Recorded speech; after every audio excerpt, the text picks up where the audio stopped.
You're muted, mate. You're muted, yeah. At least you were. Yes, still is. Nice, Good nice. afternoon. I love those intros. So, for those of you who could read lips, you knew what I said. So I don't need to repeat it. But this is Ranzee's show. This is Ranzee's show, and Ranzee is away, and I am doing the horrible stuff while he's away, like muting myself and all that. And yes, I'm not Ranzee, and I will never be.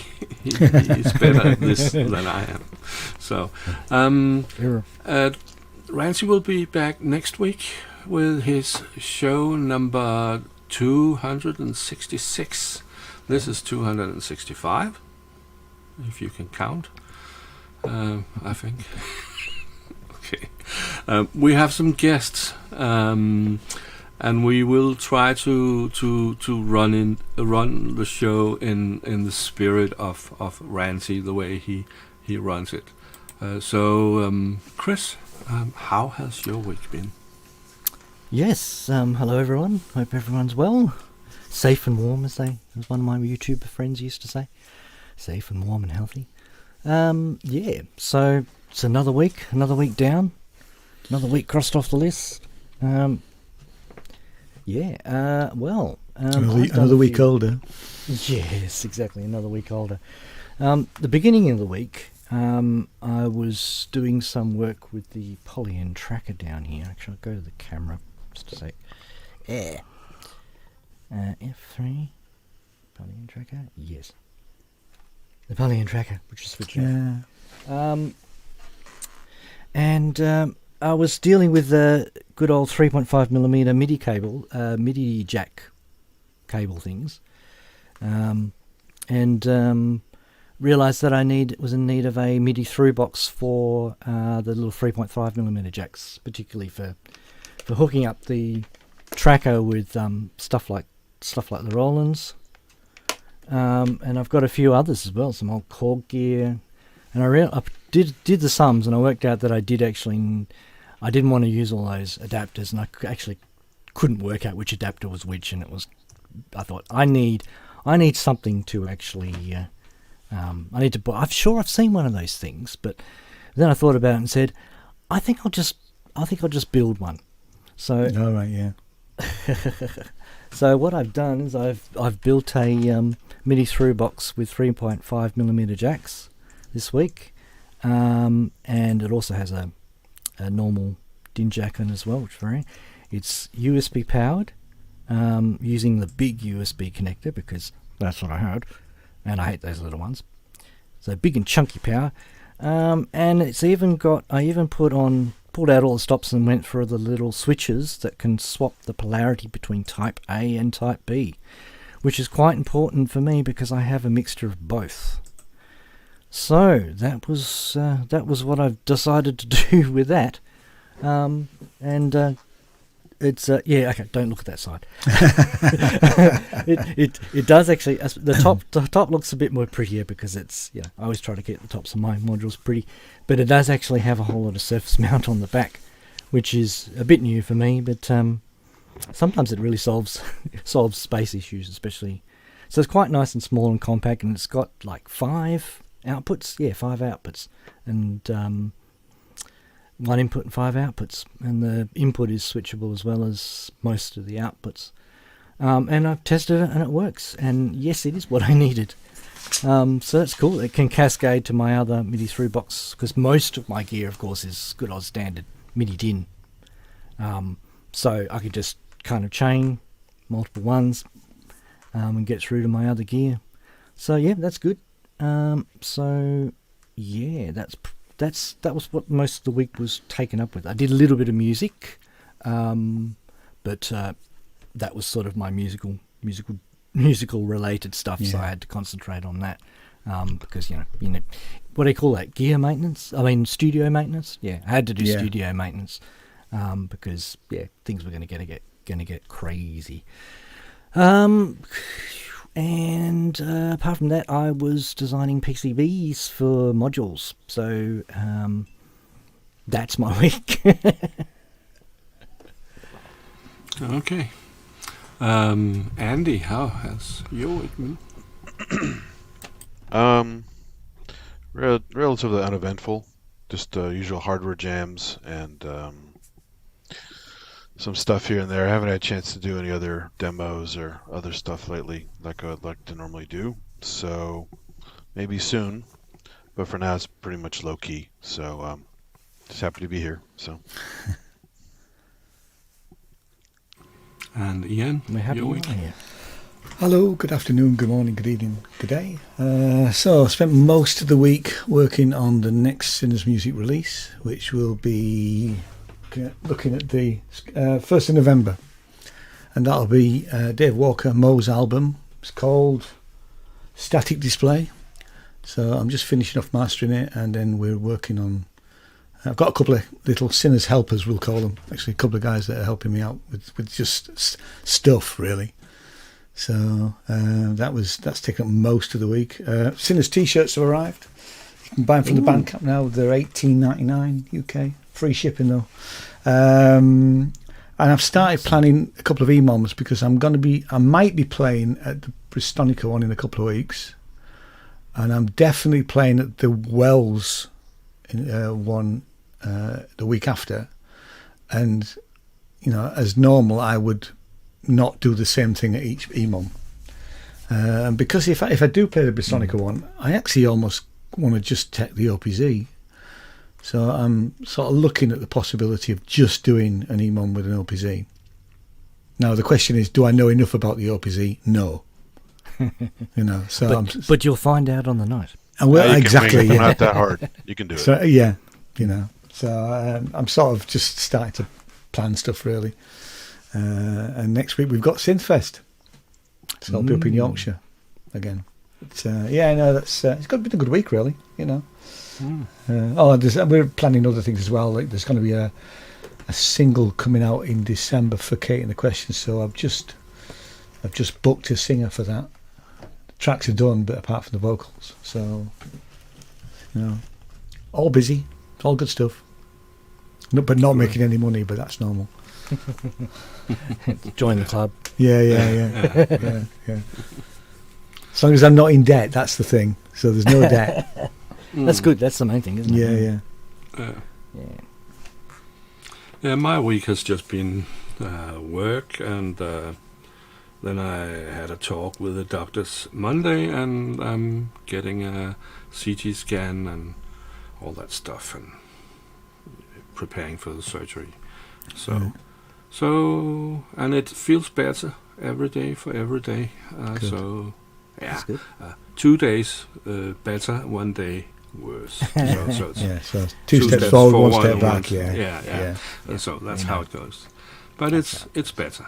So, and glad to hear that. Thanks. So that's my week. We also have to ask, how has your week been? Chatties.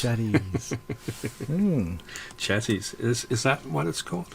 I don't know who got the Guernsey this week, I'm afraid. I wasn't in the chat, too busy prepping. See if I can Ranzee got it this week. It was his birthday, so.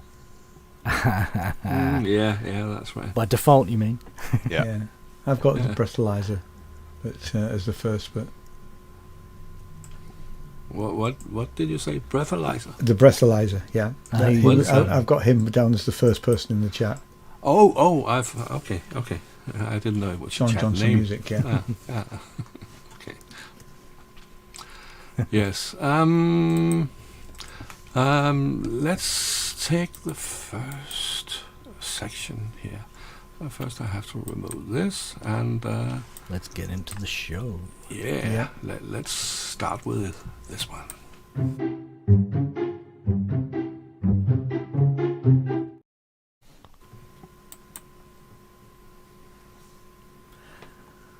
First one.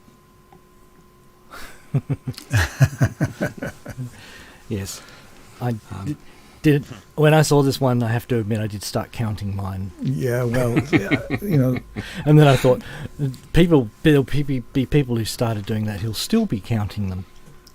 Isn't the secret to life and everything 42? So it's got to be 42 synths, surely. That's a good point. Yeah. I was about to do the same, but also I also stopped. And then there's this one. Which of the following is more interesting to you? Roland released a new Juno. Pancakes. Your Nan's hemorrhoids are flaring up again. Juice, that's a tough one. That's I'd say quite like pancakes. Yeah. I do like pancakes. Yeah, they're very tasty. This is an old one, but it's still good. And you know who made it. Yeah. Yeah. Superb. Yes, I do remember that show. God, I remember that show. I remember that guy walking around, yeah. Yep. Oh, yes. Which one's this? Is this Depeche? Yeah, it's Depeche. Yeah. I remember that one. Yeah. And then I included one of my own. This one. Very good. And I did include it because of this one, because the next one needs that string. Yes, yeah, that's a classic one. Yeah. Very good. Ooh. Didn't we have Talk Like a Pirate Day last week? We did. We did, yeah. Because I'd never heard of it, but yeah. That's a good point. Nice Venn diagram. This one is an old one, and I think Robbie has nightmares about it. Yeah. Superb, yeah. Ooh.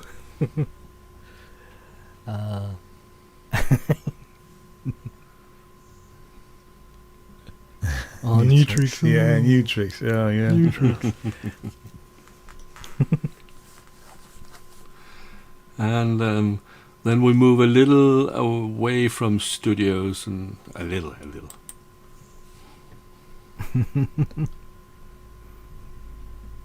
Yes. Scale. And then a little more. Oh, yes, and yes. Yeah. And we move a little more away.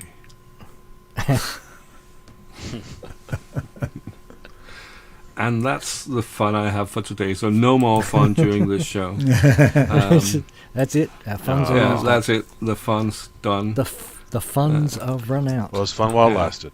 Yeah. So which one was your favorite? Ooh. See, this is the problem. You shoot too many of them. Yeah. Yeah, there's so many of them. Yeah, that one. I like the Lego, actually. Yeah, The Lego's always been a favourite of mine.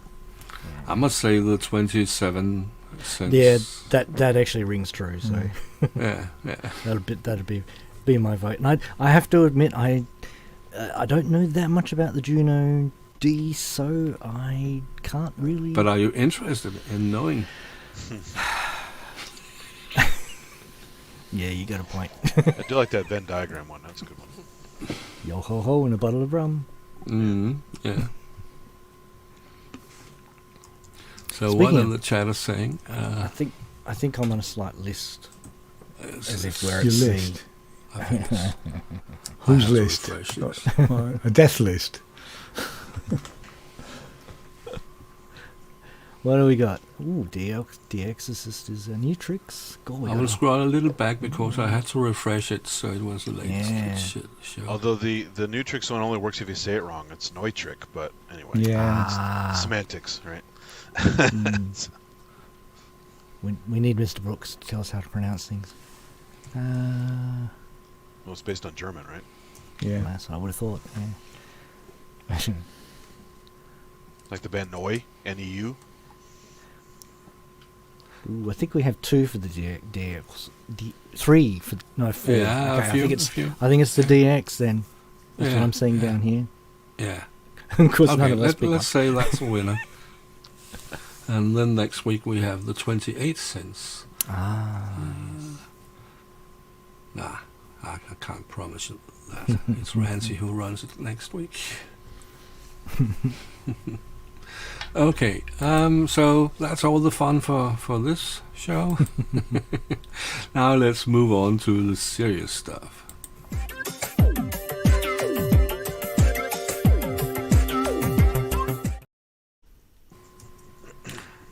And you have something, Chris.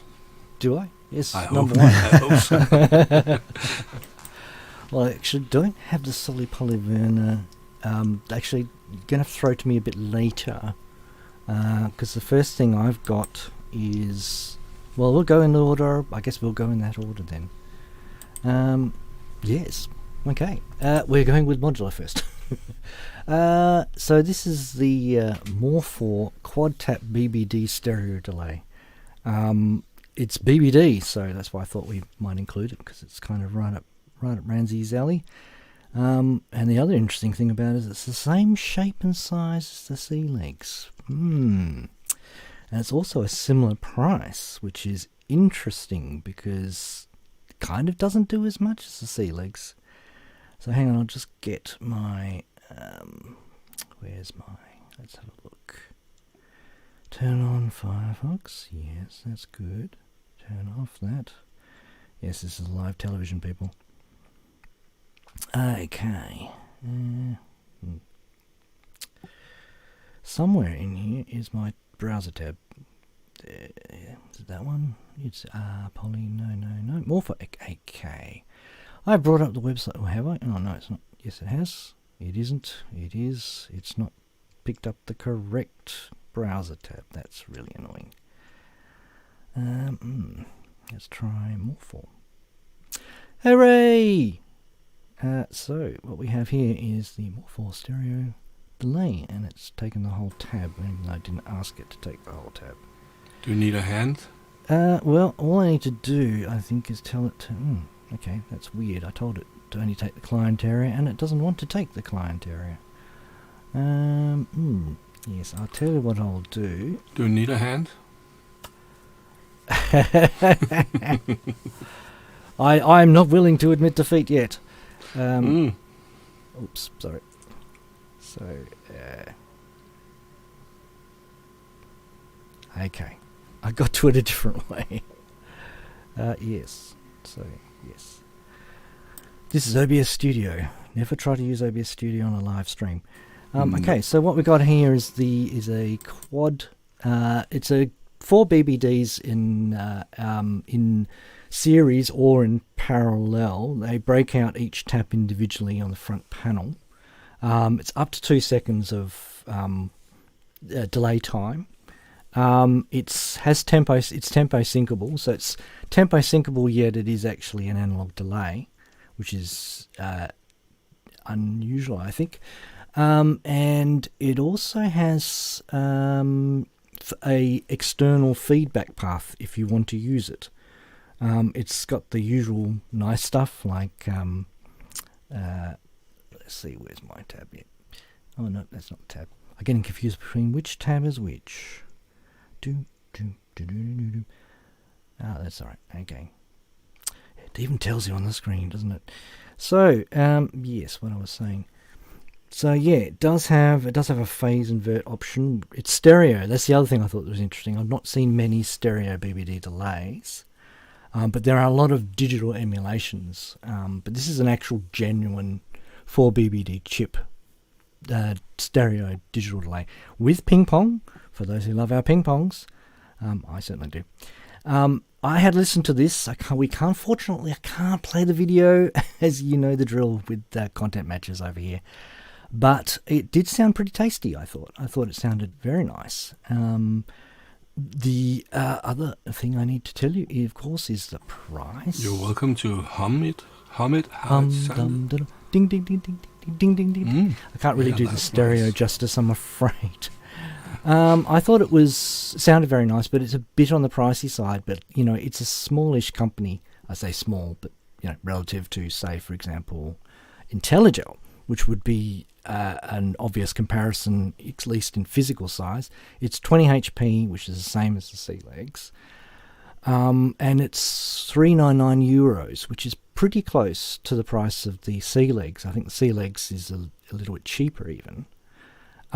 So it's one of those ones where if I was playing devil's advocate, or should I say Ranzee advocate, I would have said, I think I'll stick with my C legs, because it does more. It's more versatile.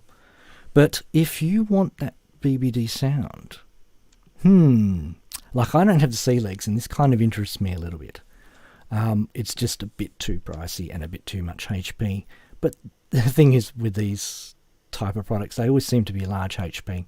Digital delays are, I mean, stereo delays quite often have a lot of panel space, because it's really meant to be played and mucked around with and patched like crazy and stuff like that. I reckon, what do we think of this? Anyone thoughts? It's modular. Yeah, that's a good point. Andy, does this seem at all new or novel to you, or is it something you've seen before? I haven't kept up with some of that stuff lately, but I'm known to dab in modular here and there, so I'm definitely interested in that stuff. I don't know if I need something that big right now, just because, if I do have any space left, which I kind of don't, I would have to buy another case otherwise, and you know how that works. It's never just the module. Now you got to buy a whole other case. So. But I do like. You don't have to tell me about running out of space. Exactly, yeah. It's a huge thing. I haven't got a spot for it yet. There's some great modules out there. They're just too big. I mean, like, yeah. I went eurorack instead of 5U just to have some smaller modules, but yeah, it's kind of crazy. You're staying disciplined. Trying to, but I'm not broke anyway, so it doesn't really matter. I guess, but. That's true. I have I have lacked discipline lately, but I'm trying to snap back into the straight and narrow. Yeah. Okay. So, shall I go into the next? I might as well. Do you want to do any of these news articles, Henrik, in particular? We could do kind of a ping pong back and forth if you want. I got my articles so late, so I haven't had time to read them.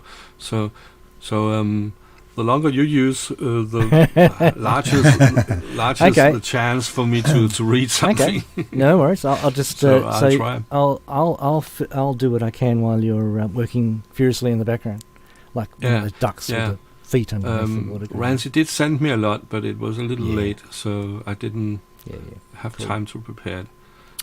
Okay. So Chris and I did. I asked him to prepare something here. So please continue. Okay. Second one. Okay. I'll just, if you could zoom me up. Cool. Right. The Wirehead Basilisk. That's not what it is. Sorry. Oh, that's hilarious. This is going well. Right, title.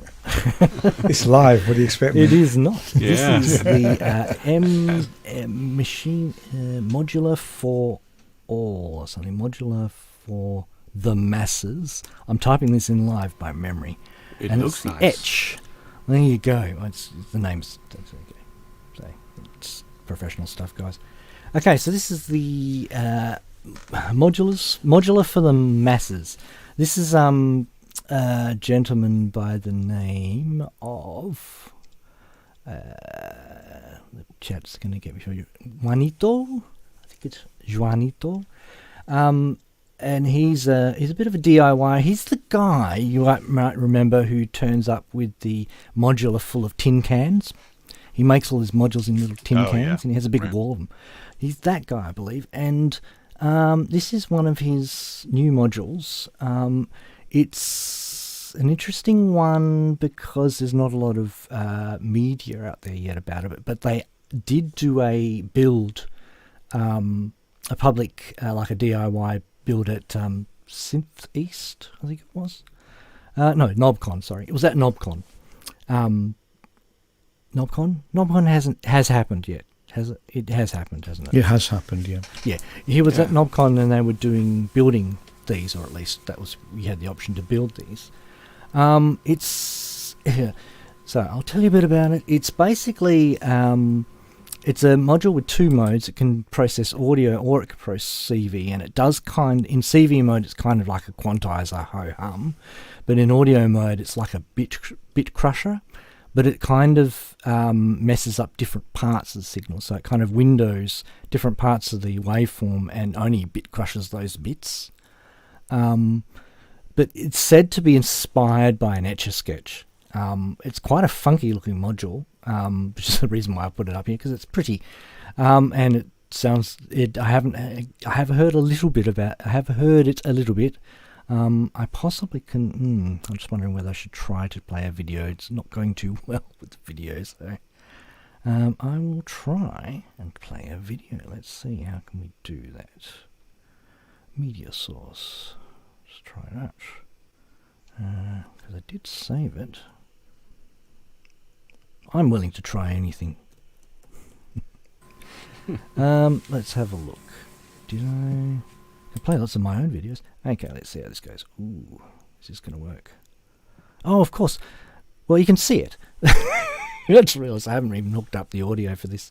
So as I said, I'm doing a little bit more on this than I anticipated. I kind of thought someone would be helping out with the other side of it. Yeah, so you can't really hear it. Bugger. But yeah, it's kind of bit crushy type effects. It also, you can see it's doing different things to different parts of the waveform. It has a looper mode, so you can freeze the input, much like hit by hitting the loop button. Has an OLED screen, which you can see, which does it gives you some pretty good visual feedback. Everything is controlled by those 3 different knobs. It's got big text over it. Thanks, guys. Yeah. There is, I think, is rate, filter, and crush. Yeah. And but Chris, it's okay. There's no audio because I promised Ranzee not to play video. That's thanks for reminding me. Yeah. So that looks better than nothing. Let's turn off that media source. But so we got the filter and the rate and the crush controls. They're all CV-able. And what else can I tell you about it other than it does have onboard reverb, which was interesting. They didn't make a big song and dance about that. It is a open source project too, so if you're interested in DIYing it yourself, let's have a look. I can get up. Yes. So if I go to there and I hit this, is that going to work? Yes. Hooray, people. So I just need to remember to select. No one ever told me that you need 8 monitors to do this show. There's one really big one with a ton of windows. So. Yeah. So I'll leave that up and I'll take away the image. And now where do I go? Go back to where it was. Okay. So this was at KnobCon, I mentioned. So that was where I got the biggest image from, and they were building it. So and the other thing is that it is all on GitHub. This guy's got this GitHub page with all of it here. That is actually fitting on the screen. Hooray! Just make sure I don't have anything incriminating in my address bar. Yes. So you could press F11 when you have a little more screen space. Yeah, that's true. But it does cut off. No, you're right. They're good. Good one. Good tip. So yeah, it's all there. Well, actually, let's have a look. Because I haven't actually had a deep look at this. What I'm seeing here are really. What I'm seeing there is source code, not really PCBs and stuff. So that's interesting. But that definitely contains all the information about it anyway. But yeah, and I was kind of wondering. Interesting. So F11, so I can see what I'm doing again. Yeah. So nope, no, we don't look at that. So yeah, I thought I'd give them a shout out because it's a kind of a funky looking module, and I haven't heard a lot about it. So it seems to me a bit of an interesting module. So yeah, That's It looks nice. hmm. I'm also, let's see where it ended. I'm also preparing some news here, so I can take the next one. Cool. That would be It good. will be a short one. Here it is. We can help though. Ah, yes. Yeah. And next news.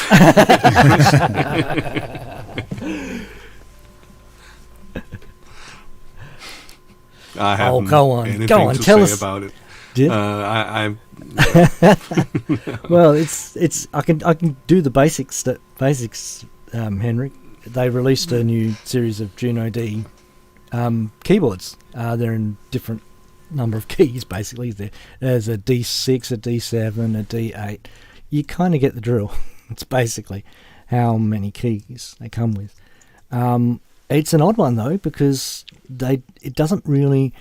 It's like they've kind of thrown a whole lot of things they've made in the last 5 years into a big pot and spit it out. Because I could see bits of the little buttons look like from a boutique. The main keyboard looks like it's from one of their Phantom series, and the screen looks like out of the what's that other module?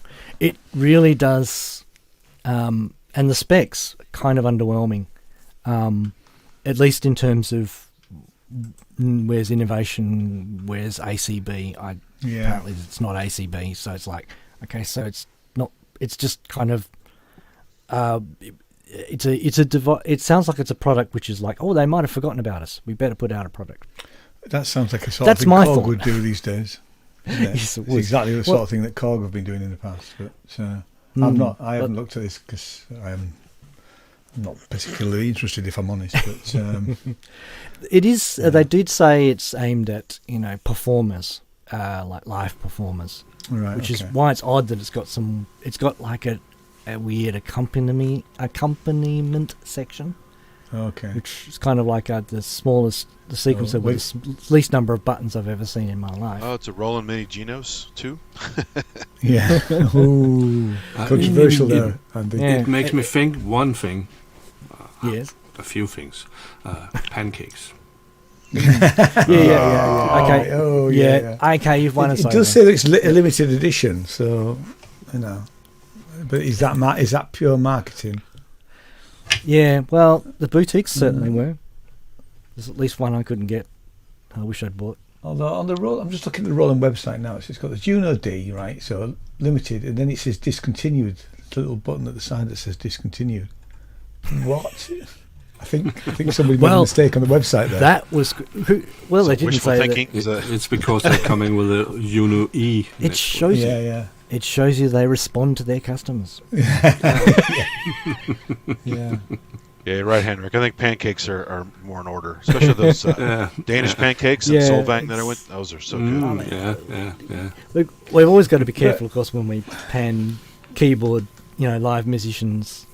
It's stuff aimed at live musicians because, particularly me, I'm not a keyboard player, so I don't really know what's needed in these environments. That might be exactly the ticket for someone, but it's not really. It's not really one for us, is it? Yeah, it might actually end up in the home market if it's got those accompaniment stuff. All you need is a wire rack thing, so you can put your music. Yeah, exactly. That's it all does you have need. that vibe. Yeah. It's kind of more it's not as traditional. if we haven't forgotten about Roland because we've had the Rolkers, haven't we? That's the thing. Yeah, they've put out a whole series of them, which is great, and they are great, and they are inventive or reinventive, you could say. No, I'm absolutely no interest in this at all. I think this is a good example to show you that there are several departments in Roland. Definitely.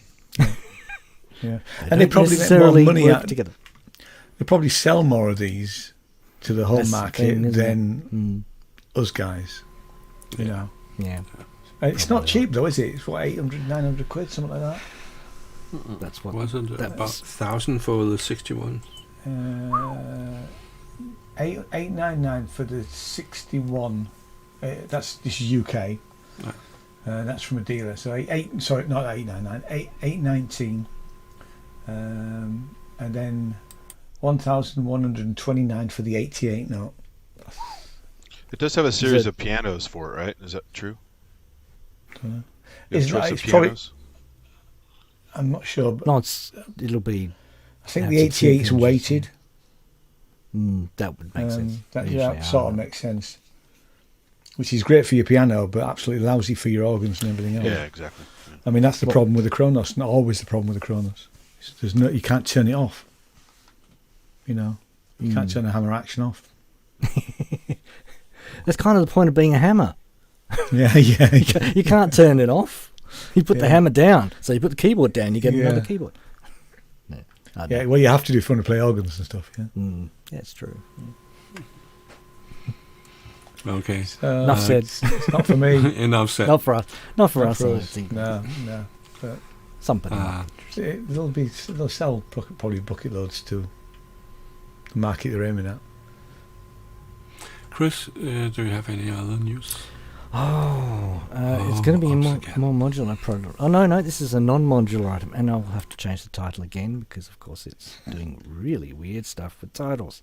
Actually, no, I do know why. Well, that's a problem because Ranzee often has the labels getting mixed up. I know, but he's using a completely different piece of software. Not his fault, it's the software. It's the ghost in the machine. Ranzee's ghost is infecting. Yes. So this is the Wirehead Basilisk. What is it? It is it's a bass machine with generative sequencing.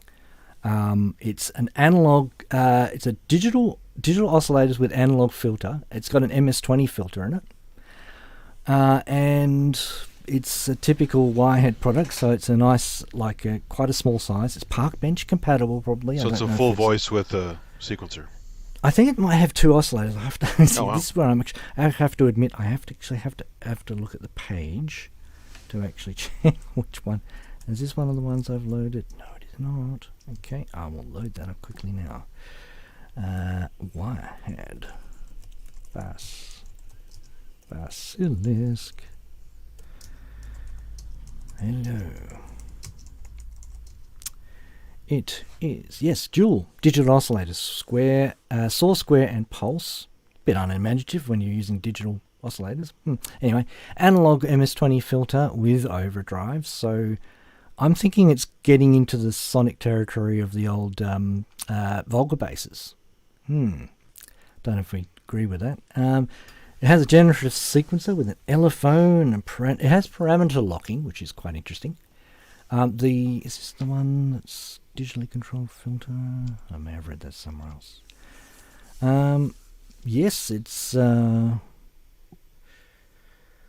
got dual oscillators. Yep, we've got PWM, LFO, PWM, pitch glide, envelope glide, analog filter. There's a fat saturation stage with resonance. It squelches, it can scream, it can do those kind of things. So wide sort of sonic territory there. It is compatible with your eurorack modular equipment, which is good. It's got patch points for going through the filter, so you can use it just as an MS-20 filter if you want to. Kind of handy. All of this can be modulated by the attack decay, exponential envelope, multi-waveform, multi-destination LFO, and Elektron style parameter locks. So we get the drill. I think it's parameter locking Elektron style. It's funny, a lot of stuff has parameter locks, it's just Elektron took that name, but a lot of stuff actually does that. I know, exactly. It's like, it's a bit like saying Xerox here instead of copy. Yeah. But yeah, it's 16-step generative sequencer, so it's not huge, but that's kind of the vibe with these, because there's another module called the Freak FX, which is another module from these guys. It's in pretty similar form factor, very similar form factor. In fact, I suspect this is pretty much the same form factor, except the front panel graphics has probably been changed. I have to compare them. That's probably doing them a disservice. But the Freak FM was well respected. It was a good, fun little FM generating park bench compatible unit. So this one's sort of on the same vibe with the 8 is that 8? No, 16. That's 8. I'm trying to count them. 8x8 dot matrix display, which is kind of the Wirehead thing, or at least this series, kind of that. So that's hence why I think it's 16-step generative sequencer. It says it's borrowed from the Freak FM. There you go. So I've got that right. It's pretty not very deep. It's not a eurorack module. Let's make that clear. It's a desktop module. It has, what else does that have? Have I missed anything? No, it does say that the, of course, because the filter is, you can modulate it and it's got parameter locks on the filter. That means that it is actually a digitally controlled filter, analog filter. So, yeah, I'm not sure why they had to mention that. It's kind of obvious, I guess. And it is, it does have a resonant high pass mode, which gives you a bit more sonic territory. It's quite good. What else? It's a generative sequencer. It's got some scale arpeggio stuff, note runs, that kind of thing. It's tempoable. It's compatible with Volca, sync, and various other syncs, I think. Interestingly, okay, this is kind of interesting information. It's based on a 32 kilohertz 14-bit DAC, which is interesting. So we're not talking super high fidelity. It's not a 16-bit DAC. This is going to be a bit grungy. This is going to be a bit tasty. So I have heard it, and it doesn't sound that bad to me at all. It really does remind me a bit of the Volca bass. Actually, that was the first thing. Based on the sequencer layout thingy there, is it like Cellular Automata or Game of Life kind of stuff, or not that fancy? I don't think it's. I'll see what it says. It says there are multiple generative algorithms, including scale notes, runs, scale arpeggios, call and response. So it doesn't mention Game of Life. They missed a trick there because it's perfect for that. Yeah, kind of Tenorian style. Is that the one you're thinking? You can. There's a couple modes where you can fake that, but it's not truly like that. But there are some iPad apps that do it. They're excellent. Yeah. Whenever we see a dot matrix type display, you always think that's the obvious thing to do, don't you? Yeah, I totally get what you're saying. Grungy DAC by the sounds. Interesting thing for nerdy people like me is that it's based on an ATmega 328P, which is just a good old-fashioned Arduino Uno.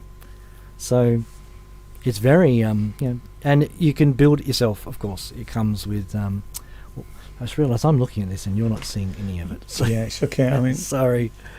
I shall correct that. The build kit is €151 from Thonk. Yeah. I think it looks very interesting, but all those dots, they are doing something with my mind, like they're falling out of the display. I have to say, I'm not keen. I would need another front plate. I'm not keen on the build quality. I know it's cheap, but I can see things getting broken if you're going to start gigging with it, and even doing EMOMs with it, because it's Yeah, it is that classic sandwich style. Yeah, which, I've got probably the COG stuff, like that. NCS. Yeah. So I think from a sort of DIY bedroom experimenters type sort of perspective is quite exciting, but from a someone trying to go out and gig with this, you might think twice, wouldn't you? Yeah, definitely. I wouldn't. Simple as that, I don't think. Yes. Sometimes you wonder why.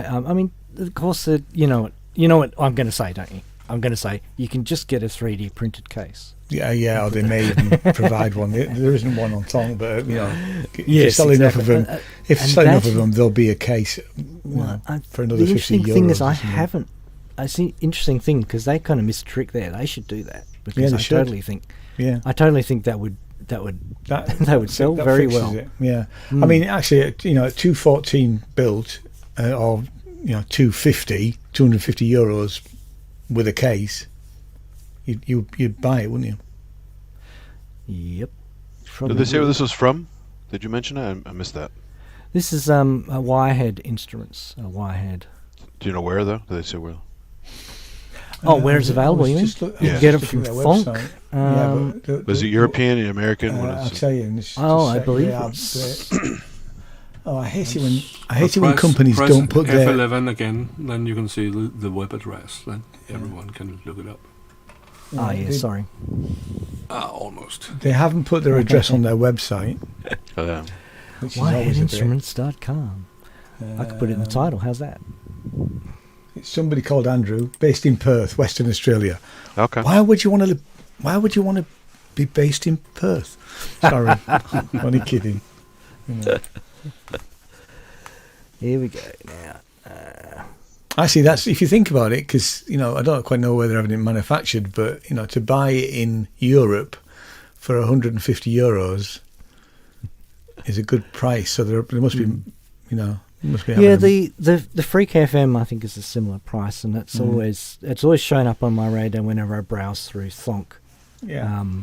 That it's been tempting. So. Yeah. Chris, can't you post a link in Ranzee's chat? I don't believe I have permission to do that, but I can try.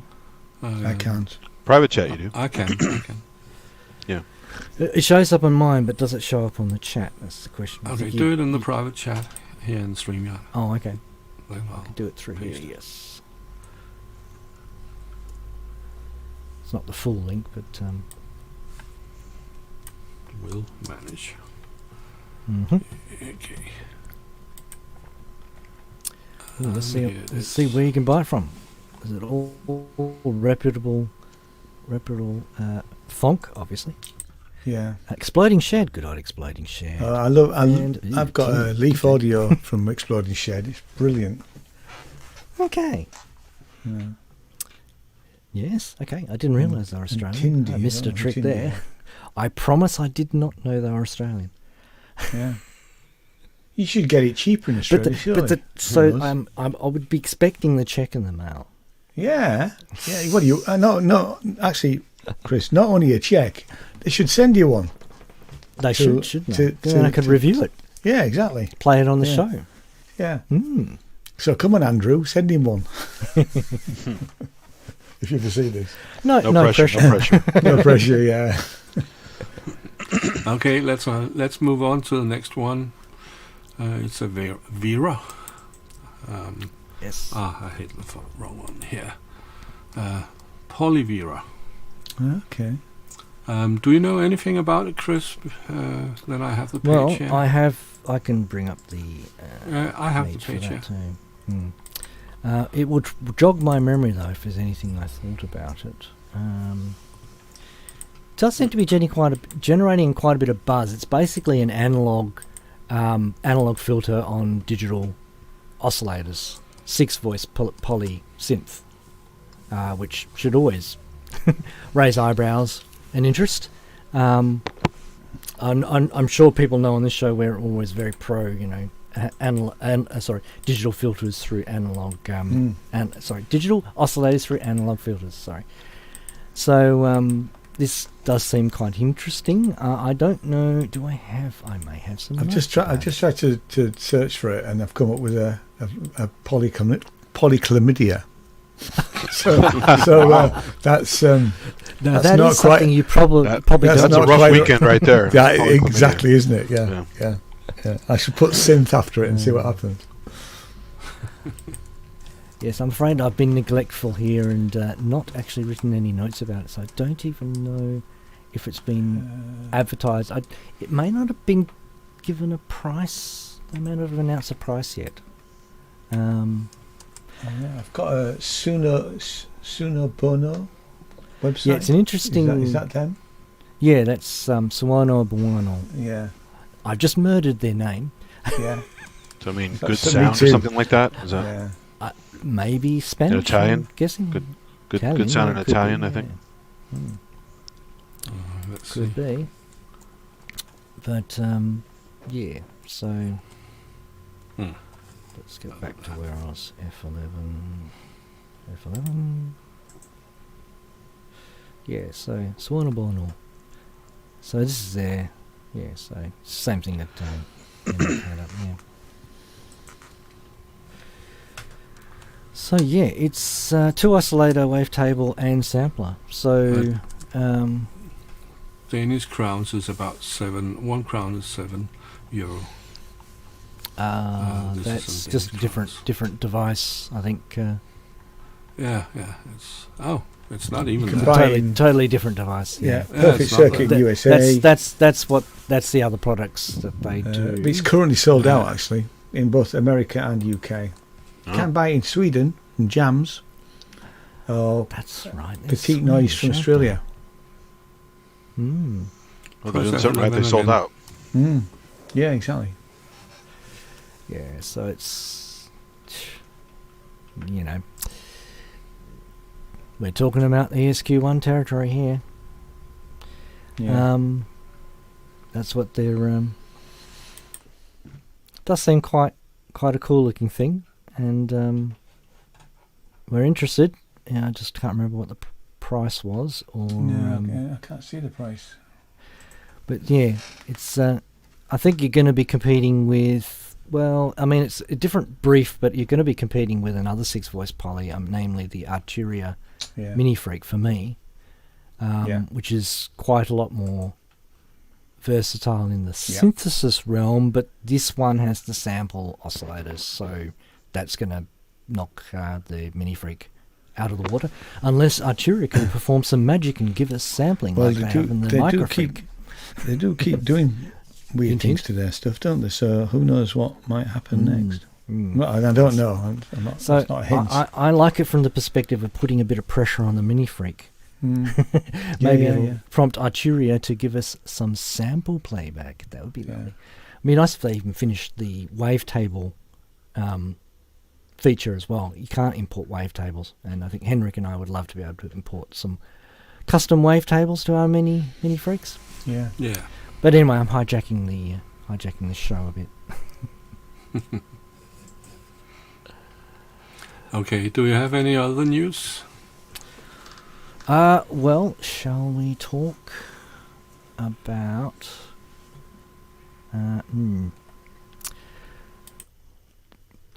I'd have to go away and prepare something, so maybe we should just jump into the news about the AODIO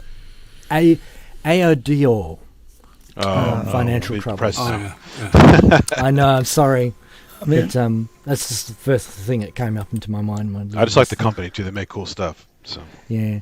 So I don't know if Henrik, you've got any. Oh, I can actually probably help with this one because it'll be in my same browser window that I have. I'm sure we've all seen it, but yes, this is on Kickstarter. And then press F11. Sorry, thank you. So we're on Kickstarter. Not sure if it's showing up. It is showing up. Cool. I mean, I have to say, I'd never bought anything on Kickstarter, and I don't know how much. I'm assuming it was quite expensive for people to back I forgot this. now. It's maybe 1,100 something. Right. It's lower than they should have charged, obviously. Yeah, and I know that. I mean, I've heard that, companies that do things on Kickstarter, they don't make much profit on the things that they sell on Kickstarter, and you could argue, rightly so, because where companies would go to a venture capitalist, they don't do that, and all the people that are backing a Kickstarter type campaign become the venture capitalist. I mean, even movies have been made on Kickstarter not long ago. Yeah. Several projects have been done on there. So it's a valid platform. It's just you have to know what to charge. Yeah, and I know they've done the right thing. And because it was discussed on PSN last night, and I know that they've had trouble, but for them to turn around and say, unless we get extra backing, we're gonna. But you do read the disclaimer when you. Oh God, yeah. That's why I'll be honest with you. That's why I don't, Andy. That's why I did for years. But I've out of maybe 15 things I've backed, I've only gotten burned on maybe 2 so far, and they weren't very expensive, luckily. So. Anybody with any money and a company turn around and say, well, if you don't back us, we're going to actually go bust. You'll be buying their assets for peanuts. Yeah. So if anybody does take it on, those people that have backed it on Kickstarter will definitely lose their money. It's just you get such a good deal on the initial launch versus waiting for it to come out later as a product. Oh yeah. I mean, literally like hundreds and hundreds of dollars sometimes or more by being an early backer. So it really does pay off if you're interested in it. Mm. And It's it's interesting that they, basically it's two products lines that have kind of sunk them, at least beginning to sink them. Yeah, they should have touched that loop. Divided resources, yeah. It's a classic divided resource problem. They really need to concentrate on one. But I can sympathise on the technical levels with their talking about what, having issues with CPUs and having to find a different CPU. Multi-threading isn't a very common feature on CPUs that were traditionally, well, certainly that there's a lot of supply of.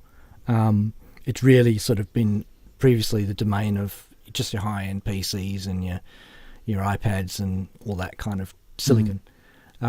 So originally, I have to admit, when I read this, I interpreted this to be saying they had to change the code to multi-threaded because they found that the code that they were running wasn't able to actually do the job. But I've heard since I think it was on PSN that the suggestion is more that they just couldn't get the chip, the CPU anymore. They had to change So they had to completely change to a different CPU, and multi-threading would be one of those things that would probably be quite different between CPUs. The thing that sucks though is they're an established company with good products, and other companies have had this issue. You think, oh, they'll be fine. They're not a brand new nobody. There's an established company with other products. You think they're just taking a chance on something they can't afford to make right now. But man, like the Bird Kids company, it's a modular company out of Germany, and they were around for quite a while. And I bought one of their little thing called off-grid little controller thing. And when they finally sent it out, a last notice about, hey, we're done, but by the way, we undercharged, so we have to charge you extra for shipping. Or they said, or you can send us a box pre-postage paid, and we'll send you that. But otherwise, we can't send them out. So like, your stuff is ready, but we need more money from you to go any further. That stinks. And then here's the other problem. Within a few months after sending that, they went belly up completely. So that's so then you got totally screwed. So you don't think an established company is going to do that, and these guys are also in that same boat, unfortunately, which sucks. So it's because the other products are great. I love the Silphio, and the Anima Phi is nice, and so it's always sad when these things happen, but it's a good reminder that it's a bit of a venture capital thing. It's exactly synthesizers, and not every sort of not every what's the word, ambition meets can be met with the result that you would hope, and there are probably a lot of failed synth products out there in the world that have been picked up by a company that can absorb that and put their IP, for example, that they use to develop it into a different product because they have other lines. You can move people around if you're a larger organization. The whole thing about these kind of high-risk, nimble companies, it's both an advantage and a disadvantage to them because when this happens, it's a disadvantage. But when they can change quickly and, take advantage of, very short time windows of markets and zeitgeist and trends and opportunities, for example, stock of parts that become obsolete and they go cheap, for example. We've seen a few of those. You can get some of these amazing products for amazing prices that just otherwise wouldn't happen with a large company. I mean, I got a thing that's a desalinator pump. That's a hand desalinator pump. So if you in the middle of nowhere and you can drink seawater safely, which is those are really unseen Glamorous. Specialized piece of equipment. And they had a Kickstarter for that, or Indiegogo, whatever it was. And I got one, and I was like, this thing's amazing. Now, how am I going to use it very often? I don't even live by the ocean. But if I take it camping or like an emergency supply thing, it's a killer device to have, and no one else is making it an affordable one. It sounds a bit like, that device that you can smash your car windshield with? Tiny little, especially if you're around water. That's what it's for. It's the kind of thing where they say, just it's cheap, get one. But You might but never even use it, even but Isla if you do- Instruments, it wasn't a Kickstarter, but it was a small batch launch inside their company for the S2400. So early adopters only paid like $9.50, I think it was. Yeah, And that's. then they slowly added the price as you waited longer and longer and longer. Yeah, I have to admit, I'm not super into Kickstarter. I've done some Kickstarter, but it's something about it just doesn't. The model just I find a little bit too open to. It's I don't risk. It it's- is risk. But a big company, or at least an established company, you don't expect issues, right? You think, oh, they got their shit together, they're going to figure this out, and then this happens, right? It may be unfair, but I always got the feeling that if you're doing a Kickstarter, it's because you don't have the confidence Exactly. to look at it doing it a different way. But it's probably not fair because sometimes these are people who have tried and they haven't been able to get the support. So Yeah, they've exactly. got no It's not as choice. bad as GoFundMe or But- something like that. but- Yeah, yeah, exactly. But there are a few companies that do these Kickstarters, and you're going, "What? Why are you doing Yeah. a Kickstarter for this?" It's a but, little you weird, know, yeah. But something like It means that you don't Sonicware have to did it, borrow the money from the bank, and- isn't it? Yeah. That's exactly what it is. Sonicware You did don't a need to. really good example of doing it. There was nothing underhanded about that. That was just very clever. Yeah. It's Yeah, it can really work out well So it So- can, but it just. I have it's several just one of products those that are things great from this kind of Indiegogo Kickstarter things. Yeah. But it's just a model that just feels a little bit icky to me. I don't know why. Yeah, I know. It's I'm just- not a fan. But at least when they keep give you regular updates, like this company has been pretty slow with the updates. Some Yeah. companies do it like once a month, or This is- this is exactly what it's. That's the whole point. That they're all attributes that are manifestations of the fact that it's Kickstarter. It's the Yeah. model. It's the way it works. There's nothing that makes sure that people give updates. There's nothing that it gives Kissing people the Machine- flexibility. in the chat makes a good point. It's risk free, but it's risk free other than reputation. So it isn't risk free for the person Yeah. supporting them, but it is true. definitely risk free for the company. Yeah. And it's a way of raising capital, but and not having to pay interest on your loan. Really. That's the thing. also a isn't lot it? of times you're not No getting what middlemen. you think you were going to get. You Yeah. you go, wait a minute, this wasn't in the picture, Yeah. or this isn't supposed to feel this cheap, or something like Yeah. that. But one example that was fun was the this thing called Jam Stack. There's a guitar amp that bolts onto your guitar, and they had an initial Kickstarter a while back, and then the Jam Stack 2 was coming out, and a couple of friends and I go, hey, let's do that, because I mildly play guitar, not really.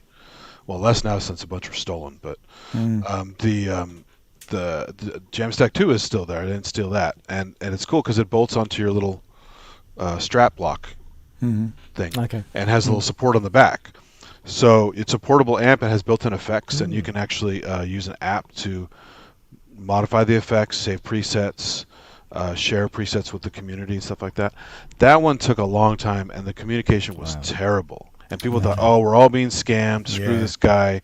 And he had these long gaps. But then all of a sudden they all started shipping, and here we go. So it can actually work out in the end. But that was a tricky one because the guy was kind of being a dick about it.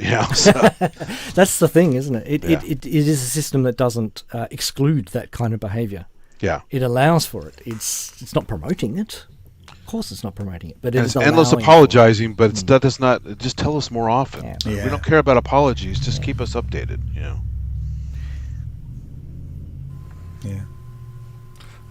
There's also some other news, or maybe just a rumor.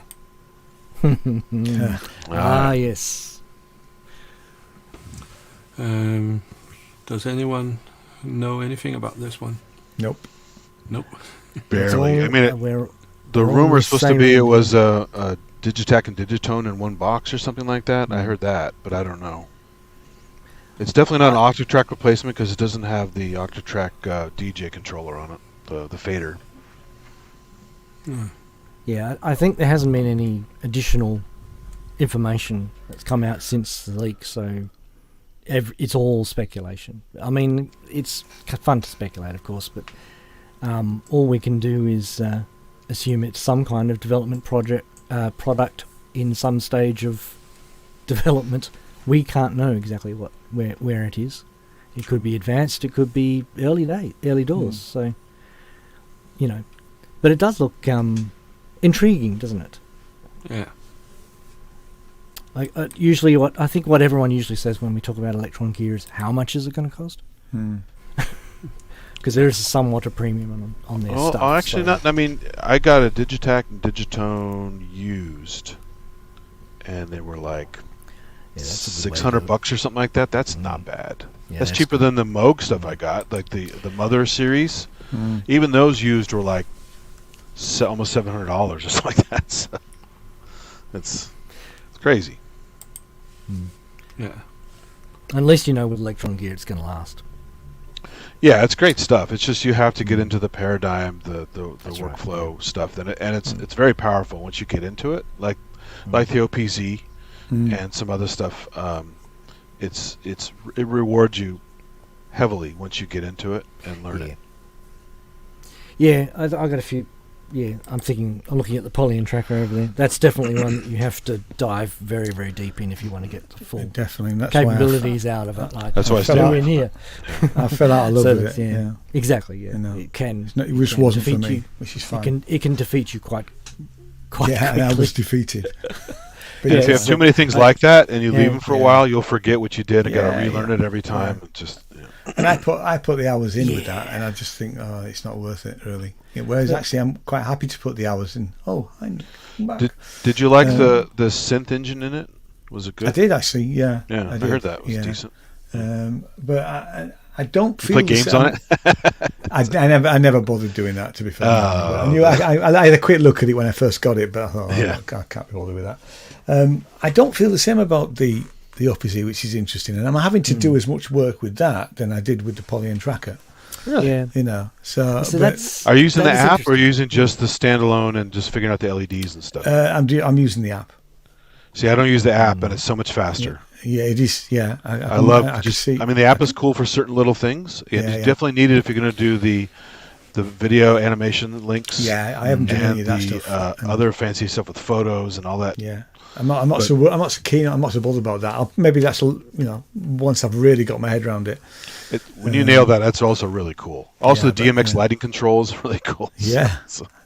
So much in it. I mean, Yeah. I mean, if I lost it tomorrow or it broke, I'd buy another one. It's as simple as that. Yeah, that's why I have two of them. You I know. love them. Yeah, So, yeah, in fact, if you get two, you sync them together, you have this amazing control. yeah. I bought Section. the line module for it, but I haven't done anything with it. Whoops. I have Still plugged in. is it the yellow one? No, it's the green one. Oh, get the yellow yeah. one because it has CV gate, MIDI, and sync. Oh, right. And so it can be the brain for your whole studio, even your modular. That's interesting. That's It's cool. amazing. Yeah. That's Christmas then. That's called the Op Lab. It's Christmas called the Op sorted. Lab. It's a miniature version of the old Op Lab they had. I remember the It was old a Op Lab desktop thing. Yeah. The Thump one is interesting. That has like a vibrating thing. Yeah, I looked at that and I thought, why But do I need don't need that, Really, yeah. I don't need that. I know. So. Yeah.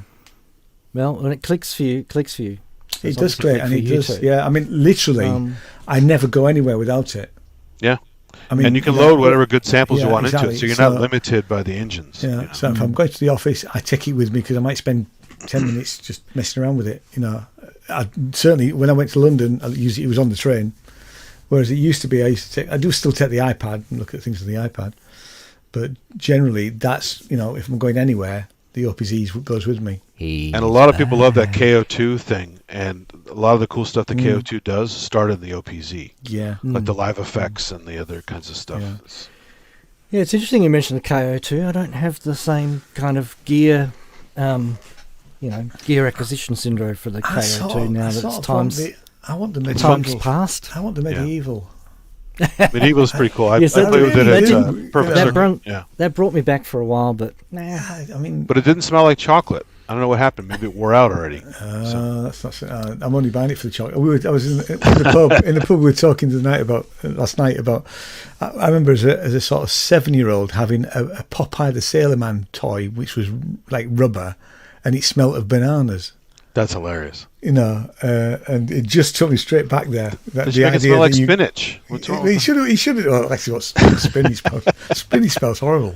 It does, yeah. Banana smells great. This metallic smell. Yeah.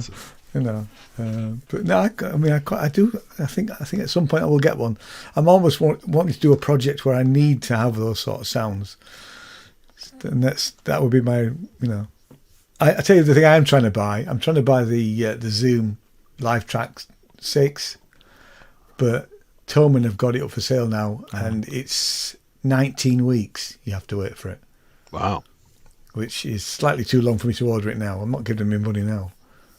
You know. So, but yeah, but that's the thing. That's the thing I could do now, because then I'd record stuff at an EMOM. I'd record the whole set that I'm going to play. You know. Stick it in my case, and then I'd be happy. But how much was that thing? That mix that? It's 300. That's cheap. Yeah, 280. Wow. They've got it at 289, I think, in Thomann in the UK. So it's a bit. It's only like this big. Yeah, well, it's sort of about that size, I think, really. Yeah. But so much better. I mean, I normally use the Zoom R16. Yeah. But I don't need all the channels. I only need six, 8 channels. I have an R8, but it has all those cables going at different angles, you know. Yeah. Yeah. So it's just to make it a bit smaller and a bit newer, because it's not on its last legs, but there's one or two issues. Yeah. Interesting. Man with beard says they're normally good value. Now the L8, which is the bigger one, there's no point in me getting that, because it's the same size as what I've already got.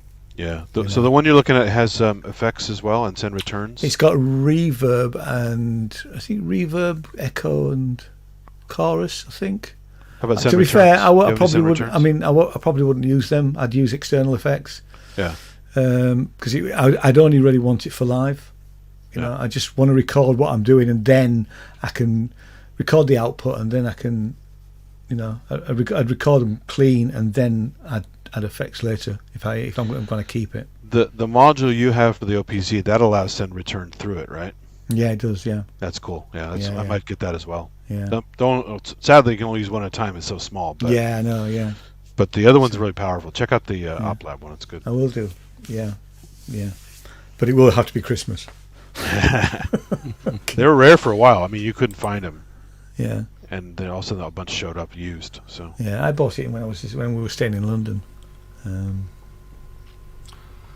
It looks like you have some news about the K. K9. Well, the first thing I have to let you know is that I may need to disconnect and reconnect, because my audio is going out of sync with my vision, which I believe can be a StreamYard thing where you have to disconnect and reconnect. What do you mean? So perhaps I should do that first. So now we can talk about him. Yeah, exactly. He's not here. Yeah, So he's rubbish, isn't he? He is rubbish. Yeah. Knows nothing. No, he's not. He's done really well. You know. Yeah. Yeah. Oh, who's knocking? I'm back, and I'm in sync. How lovely! I did say you're rubbish, but I was only joking. Yes, he's always doing that. Yeah. Just can't control himself. Yes, I can talk about this just very briefly. Mention a few little news items, my take on them. So we're talking about the Behringer have released or announced the Mark II of the K2. You remember the K2 is the Korg MS-20 inspired. Yeah. So what's new about this Mark II? Well, oh God, now I've just realised I don't remember. Oh, I didn't write it down, did I? Yeah, I didn't read about it. I heard it was released, but I didn't, or coming up, but I didn't read about it.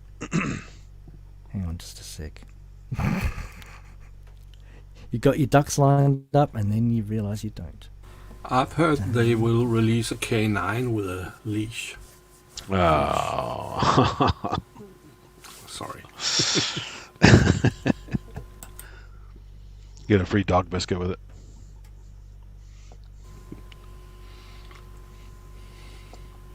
No, I can't find it. So they've changed. What have they done? They've done something worthwhile. They gave it PWM. They have changed the CVN. The octave. Yes, this was one of those. This is one of those modules that completely passed me by the first time. So, this is one where I kind of I'm a bit more interested in again. I think there's two reasons. I I absolutely hated the gold colour. I'd rather have a, maybe the MS-20 with the keyboard on it, the small one that Cork made. Yeah. But yeah, since the then... The Mini's good. Yeah, but, which I always wanted. Yeah, the Mini always is great. wanted to have it. But now, studio cannot do more of those kind of things in the studio. It has to be modules. So I'm a bit more interested in this. It's got the correct colours in it, which I think makes a big difference. It would sit rather nicely next to my Cobol, because it's got very similar graphics. And as I said, it's got some new stuff that they've actually added that actually does make it more than the original, or at least a bit more, the original MS-20. So that's Behringer doing something above the cloning, should we say. I know I used the C word. Yeah, they So I don't cloned know the what this is. original one first, and then they decided to change some things in this one from Yes. the clone. Yes. So usually, I mean, we've talked about it before. I think the MS-1's gotten a bit of vitriol because of its first couple of incarnations, not having the correct, I think it was VCA chips. I don't know if this one has that. I think people who have the K2 would be able to tell us perhaps in the chat if there's something that was not accurate. The other problem too, when they clone stuff cloning. too closely, you get all the quirks of the Model D Oh, yeah. has some quirks that the actual Model D has supposedly, Yeah. and they didn't fix that. They kept it, so they try to be Yeah. faithful. It kind of cuts both ways, doesn't it? You can be Yeah. faithfully recreating it, and then you can recreate the things that people didn't really like in the first place. On this one, they changed the input so you could put CV in 1 volt per octave. That's it. It's more compatible with other Eurorack gear. Tick for me, and this PWM in there as well, which is like, So I'm starting to think about this again. It's cheap, isn't So it? honourable mention. Yeah, £169. It's not going to be long actually, because according to Gear for Music, they will be available on the 11th of October in the UK. Yeah. So maybe a bit longer for you, Chris, but you know, Yeah. Next, it'll be when snow Yeah. hell freezes over. yeah. No, it won't be too long. Actually, there are other things I'm waiting for. Rather keen on that TS8, TS9, the Eurorack drum sequencer. All right. So I'm waiting for that to come in to stock over here. That'd be nice. More modular that I can't fit anywhere. Get another case. Get another case. Yes. So there was that. And what was the other honourable mention? Was going to mention. It was something with a switch well, on the left there's side. there's the leak of the Behringer Pro 16. They've on didn't see that. Facebook they showed the Pro 16. So that's going to be harder to find pictures of, I'm afraid. So yeah, I don't know if you've got anything there. I'll have to go hunting for those, I'm afraid. Maybe, yeah. Not sure what we can yak about in between time. I think it was something with the modulation, if I remember right.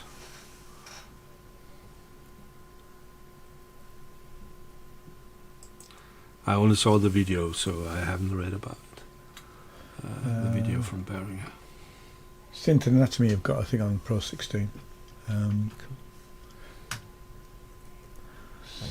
Straight to the Facebook feed if I can. Yeah, Profit He's 5. very Well, I've they got originally- Half-Piece says VCO mod. Find Behringer again. Oh, there it is. Okay. Can just mod VCO2 get sync sound, something like that. It says here that the replica is not based on the Prophet 5 revision, but like a new sequential version. Allows the switch between revision, but allows users to switch between revisions. But it's still, I mean, when's it going to be out? Because it's still, it's 2 years ago it was announced and it's still not out. So Watch this space, I guess.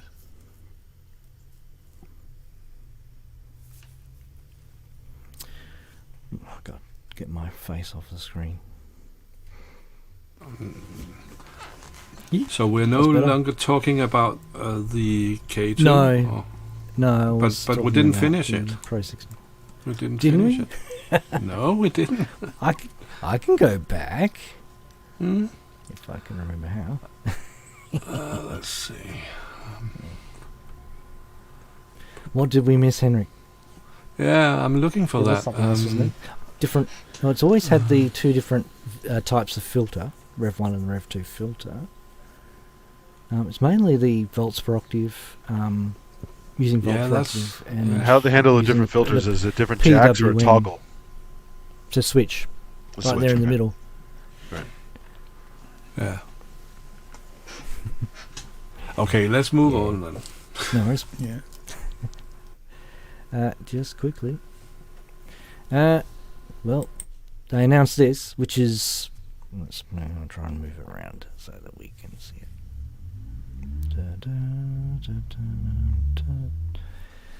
Yes, Pro 16. It looks familiar. It's because I think people are saying it's two Pro 800s in a box with a keyboard. Yeah, we'll keep on. And I can't disagree with that because all the controls are pretty much the same. They're just broken out. Obviously, the Pro 800, being based on the diluted digital version was some of the rather than having switch push button and LED indication, they had a lot of slide switches on the Pro 800, whereas this is much more like the Prophet 5's traditional one knob per function layout. So not much more one knob per function than the Pro 800, but crucially, each one of those oscillator shapes and stuff like that are all individual clicky switches now, which is classic sequential style. Although looking at the size of the keys, I think those are very miniature switches compared to the original clacky key switches that were on the original sequential gear. But yeah, it's... So is this any different from two Pro 800s in a keyboard? And would people want two Pro 800s in a single keyboard? That is the question. Yeah. I have been thinking of getting one more Pro 800 to do it. So I had one for the left channel and one for the right channel. Well, that's the question here is then what's the architecture? Does it allow to have stereo spread, Yeah, we don't know that yet. We don't know. But if we compare it to the UBXA, it did have some options. So perhaps we don't know. We can only guess. Yes, that's a typical Behringer work in progress Facebook post. You don't get to find out what's really going on, but they just tease. And tease. And it will be cheaper than the old Pro. What was it? Pro 5? Yeah, I can't 5. I can't say I'm a huge fan of the colour scheme on this. That brown is a bit off for me, but is it wood or because is it meant to be wood or is it just like brown paint job? Well, I haven't done any DNA analysis for the wood that Behringer have in there. It smells like chocolate. But I'm sold. It's some kind of wood product. If it smells like banana rubber, I'm happy. Rubber.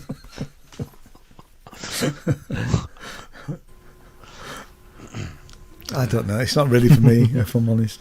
I have enough sense. I mean, I always wanted a Prophet 5, but who knows how close they'll get, right? Yeah. You guys that have the Pro 800s, what do you think of the? It's a nice raw sound. Robbie That's what said, I would say. So it's the ashes of dead Behringer employees compressed and painted brown. Oh dear. There you go. Yeah, there we are. That's a funeral service, right? You can get your ashes put into a record. You can put it into your synth. Yeah. So Yeah. don't think Robbie. I don't think you're telling us how you feel. Yeah. We get it. No. Yeah. Should we move on to the next section? Yeah, sounds like Sure. Why not? Yeah. Okay, let's do that.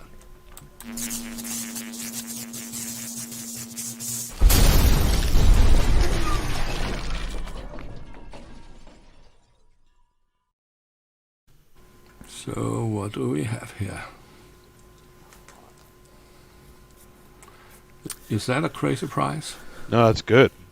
Yeah, but Yeah, Ranzee that's for two of them. sent it to me, so and I didn't get it. I got it, but I didn't get it. Yeah. Oh. So it's the hex mix and the hex expander. Wow. Okay.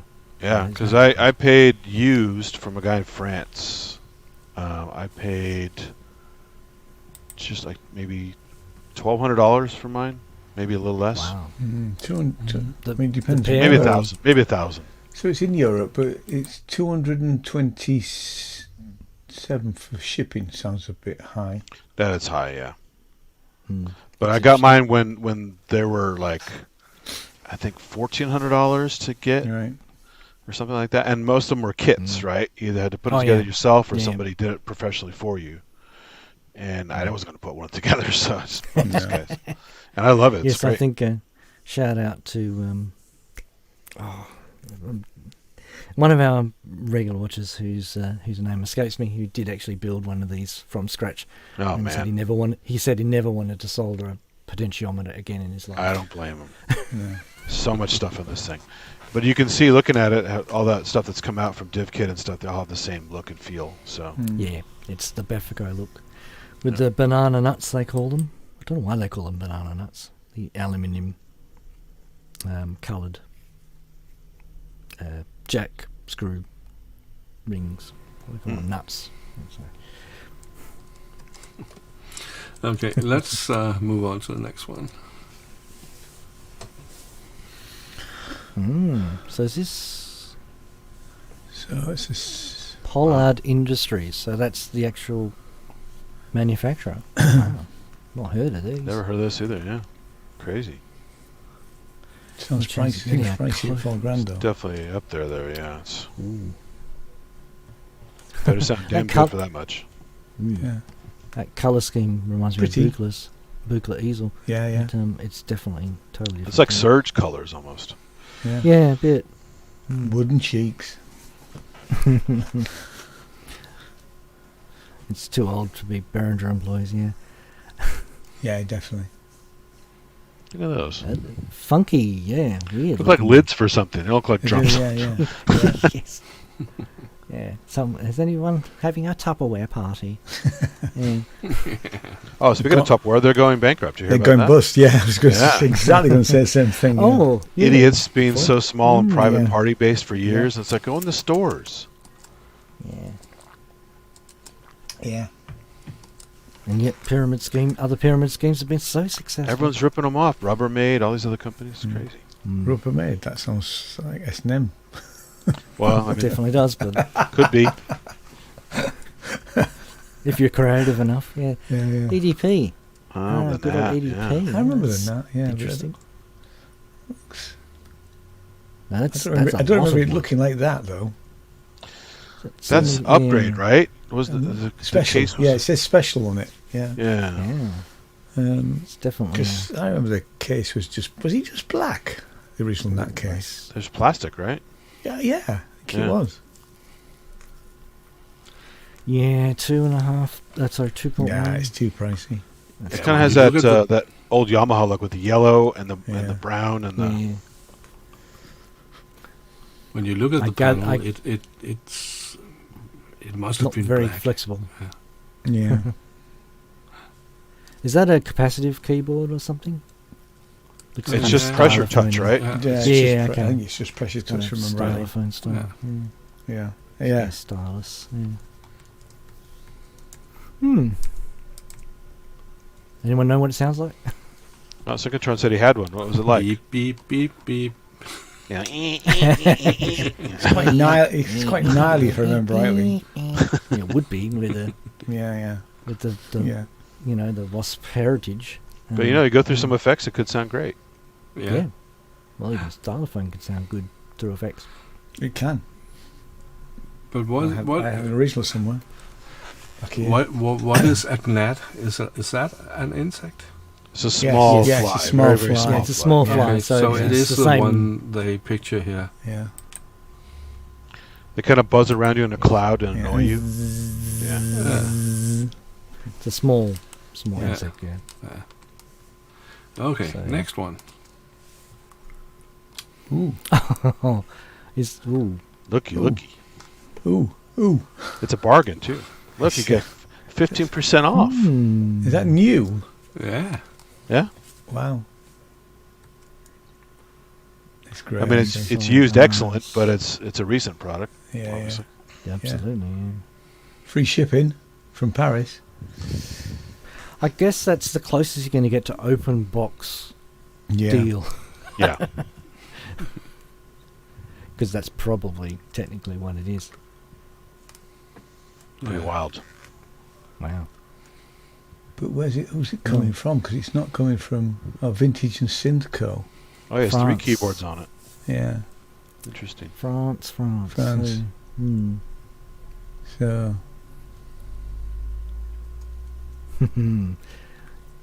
anyone care to guess what producer It's made in UK.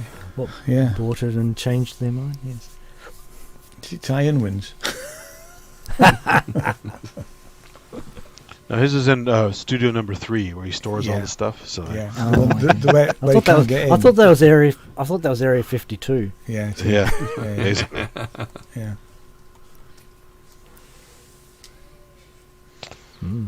Yeah, I've never seen this before. It's interesting. little thing. That is Ooh. interesting. They usually make 48 pedal-based inch. stuff, but this is kind of fun. Yeah. 48 yeah. grand, you've got to be joking. It's rare, I guess. Yeah, that's rare, but even so. It also goes. Ee. there's not a lot Yeah, of it's a controls nice- on there, is there? No. You know. What's with all these keyboards tonight? These Yeah. little printed keyboards. Yeah. Yeah. Must be a thing going around. Yeah, but it was very modern in the 70s in Elektron and all the.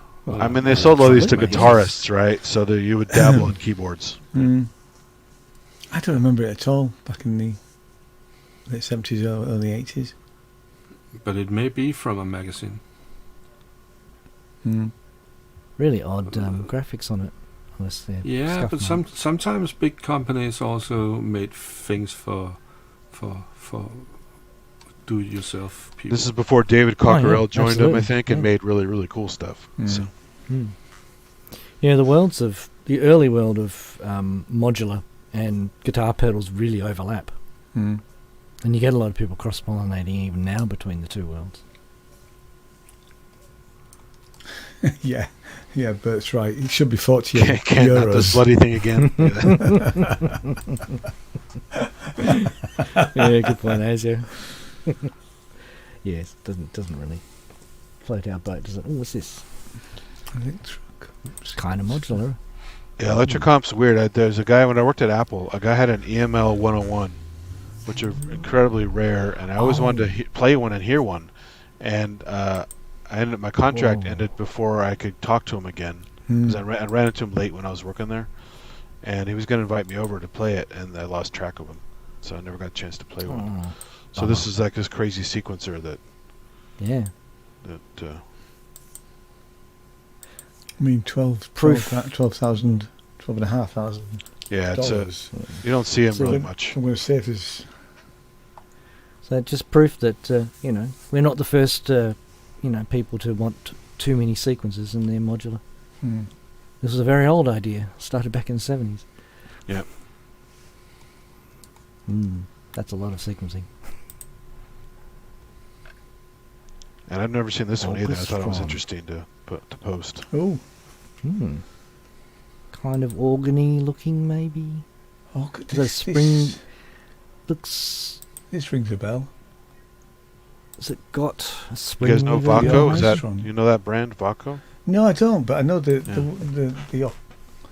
it's the Orchestratron or whatever it's however you pronounce it. It's literally built as a road case. Oh, you Yeah. go. Kent said they sound nice. Or is it just a module in it? It's really odd. Odyssey and a Wasp. That looks like it's What do you put? Yeah, cassettes some or sort of something. What do you put cartridge. into it? So, but how are they to work Yeah. on, Kent? Are they a pain in the butt?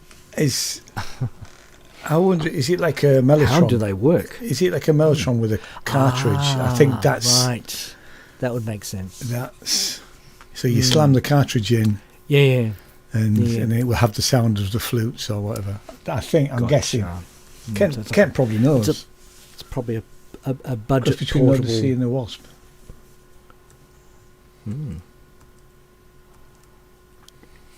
I quite like that, actually. Retro Gear Shop. On Is that off actually on the? drive. Have they stuck that on it? Ken- Or is that- no, it's just Oh. on the. It's just on the picture. Oh, Oh, Synth. Drive. That might The previous may, one was may supposed- mean park it, like you lock it so it won't shake while you are moving it. So drive when driving Locks to the the next heads. event. I don't know. I'm guessing. And it's but this Interesting theory. It rings a And shelves for more desks. yes. No, that's where you put your rollers. You fit a Yeah, nice little yeah, rocker yeah. in there. That's where you put them. You put your sandwiches in there. Yeah, Actually, it could be a pie warmer. Ooh. yeah. Put your pasty in there. Yeah, of course. That's why it's red. So you don't put your fingers in there. And what does it say? Ensemble, string ensemble. Yeah. So that's for playing strings. So Kent knows about the Electrocomp, he says. How So often do you see previous those, one. Kent? I don't think Electrocomp gets over there much.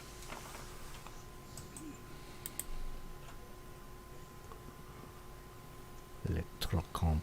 So that was the previous one. But we could look it up. I had a couple more, but I don't want to give you too many. It's not that one, Henrik. He's talking about the previous one. Oh, The Electrocomp E400 or whatever it's called. hang on. Yeah, so if you go to the previous slide. I have it here. Ah, come on. all right. It's the Orchestron is an optical one? disc playback sampler. Oh, maybe it was the previous one. It plays a disc. You put in that slot. You put a disc in the Orchestron. Now Ian's talking about a different one. I am. I'm talking about the other one. So it's like the Opticon. It's exactly like that. Yeah, that's probably why I know it. I'm just putting a link to a YouTube video Okay. in the private chat. In the chat. Yeah. But it's you don't have to play the sound. I've Just seen play them, the visuals because you can see the guy putting the disc in. Yeah. It's pretty cool. Oh, was it this one? The Electrocomp. Yeah, that's it. That's what he's talking about. He was saying. I'll put the Ian's video in the... Oh, he was just saying not this Chat. thing. As in, I don't want to know about it. It's not something he enjoyed servicing, but sounds like. I like it. It has a slight shade of the Kraftwerk's vocoder about it, which I imagine he also didn't particularly enjoy servicing. But he's not done with Work it in yet. progress, I believe. Yeah. That's right. It's a work in progress. So. It's the one that never goes away. So that was the scams for today. Or scams, I don't know. Not Price all of watch. them were. Price watch, yeah. Yeah. Is it a scam? Is it not a scam? Some of them definitely were scams. Some of them were Somewhere, yeah. definitely worthy Yeah. of your consideration. Ian, you posted something for me? Yeah, no, I posted it's the video for the. I put it in the chat. Oh, you've put it in, right? Yeah. Okay. Apparently, you can because I've got the Opticon on the iPad. Have you, Andy? Yeah. It's Yeah, great, it's actually. good. It's Yeah, it's fantastic. Yeah, I bought all the modulars for it as well. Is this still available, or is it out of the store? It's an iPad app. But apparently, there's a link to a website here where you can actually still, I think, buy one. Let me just have a look. Okay. Yep, you can. $4,000, mind you. Wow. An Orchestron disc playing instrument. Looks completely different, obviously. Looks like a record player, but Now we were supposed to bring the section Name That Synth. And Chris, you have memorized a demo from that synthesizer. Yes, it's all in my head. Yeah, all in your it's head. amazing. It can't It's get amazing. out. I wish you could see it, but sorry. Yeah, so we don't have that section today. No. Sorry. So now the word is free, and we can talk about whatever we want, like we did the other part of the show.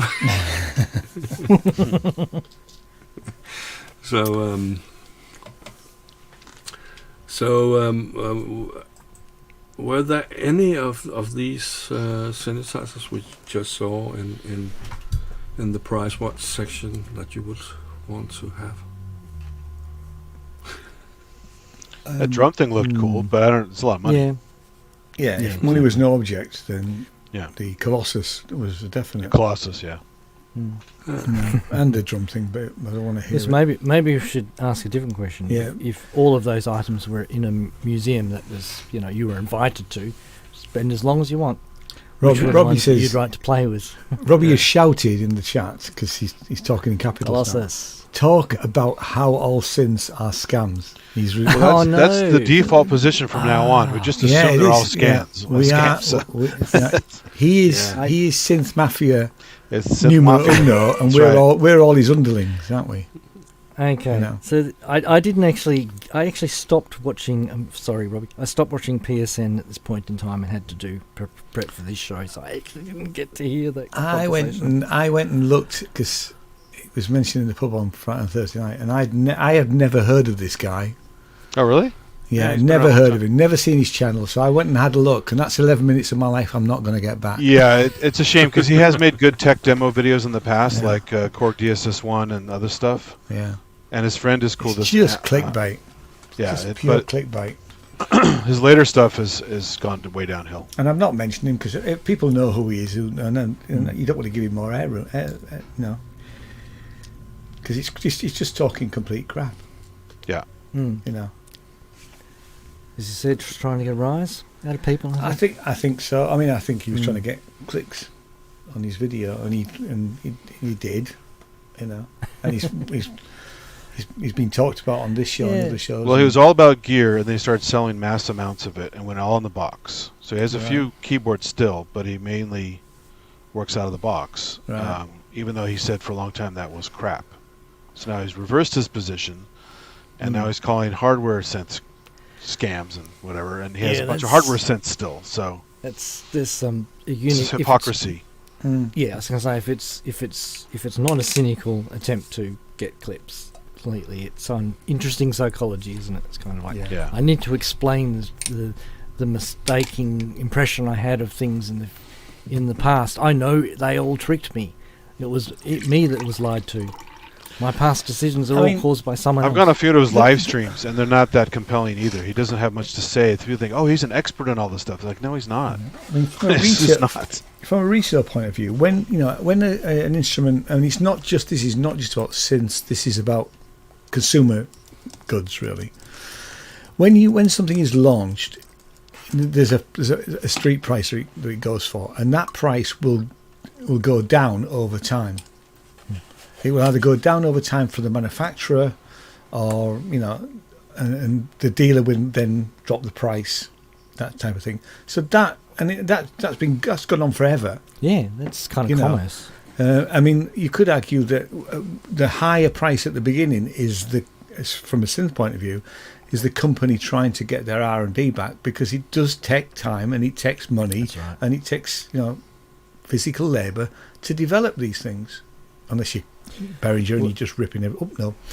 I was going to say, and we just saw an example of that with the company that's going under. Exactly what we were talking about. Yeah, It showed you actually the percentages of how Yeah. they've been spending their money, Yeah. and there was a long list Yeah. of things they have to do just to develop a system. So it's not a scam that you buy a synthesizer and it cost X number of pounds. Yes, so it reminds me of the sort of the saying, if you don't understand something, the solution presents no difficulty. It's a version of that where if you think you know enough about synths to know exactly how they're all made, you crack the code, and that means everyone else is ripping everyone off because I now fully understand what's inside a synthesizer, and I know that it's dead easy to do.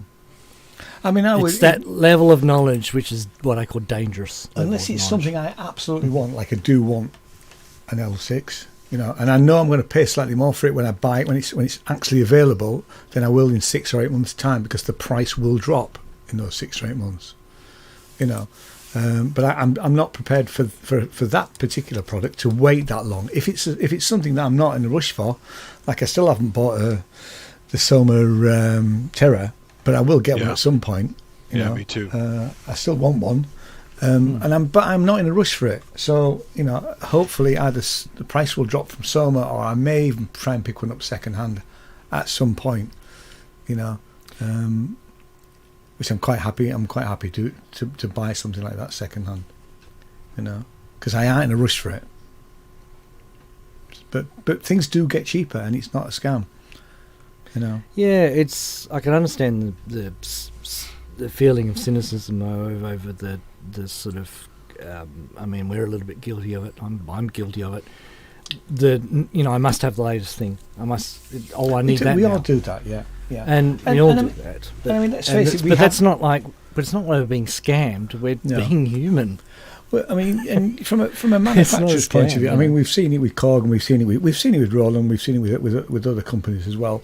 They're putting out products occasionally that aren't particularly good value. I mean, the classic for me was when they brought out the mini log bass. They put the price up by 200 quid, weird. And it was the same thing with a load of different samples and a different colour scheme, paint job. Now that's not innovative, So we do see those things, and you could argue that is a bit of a scam when you can buy the original for a bit less. And and you've got a point, Ian, about how sometimes the real situations like that can get buried under noise like this, saying everything's a scam, because that kind of means we don't get to see the stuff that really does need to be sort of pointed out as being, hang on guys, this is not on. If we're just saying that about all synths, then it kind of, means you don't get to really discuss what really is maybe perhaps the real cynicism, I guess. So anyway, I won't be watching this guy's channel ever again. No. And if I did Christmas cards, it'd be definitely off my Christmas card list. I still don't know who you're talking about. No, you best not to. Actually, I mean, you can move on to the next week.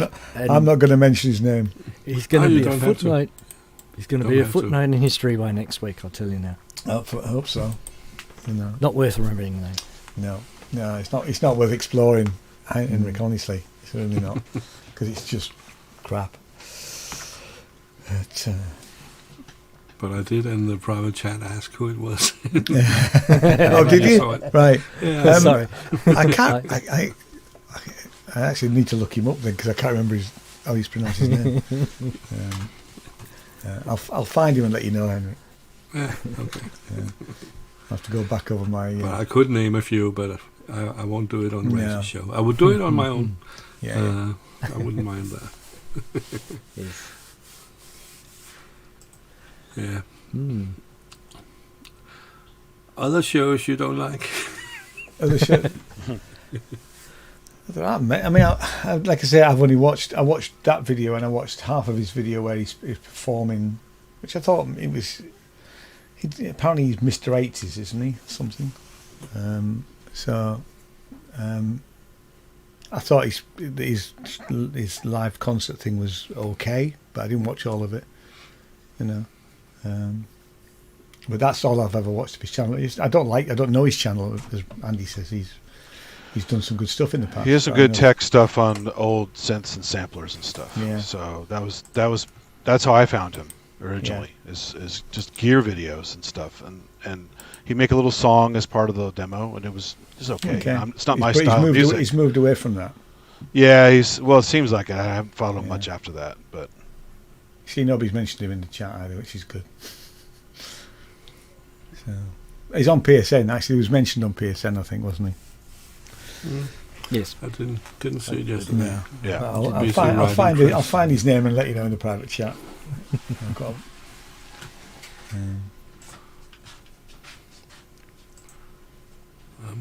I've still got the Optricon video playing in the background there.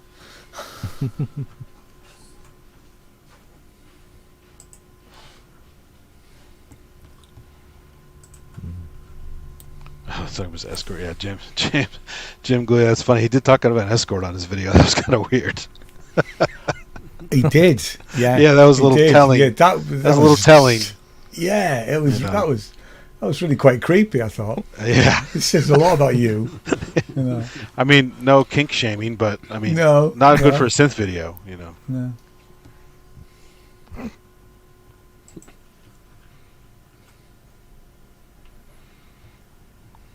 Okay.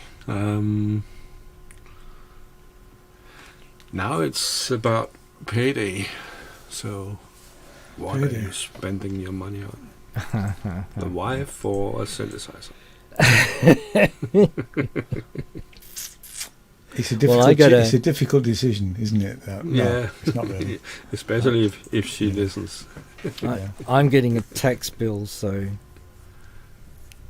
I'm probably not spending that much this week. I'm not spending any money. I might. I mean, the trouble is if I go to Synthfest. I haven't been to Synthfest since all of them, since number one. I've never spent any money there. So, although I always, I'll buy a T-shirt. That's what I'm spending my money on next Saturday. I'm buying the latest Synthfest T-shirt. Yes.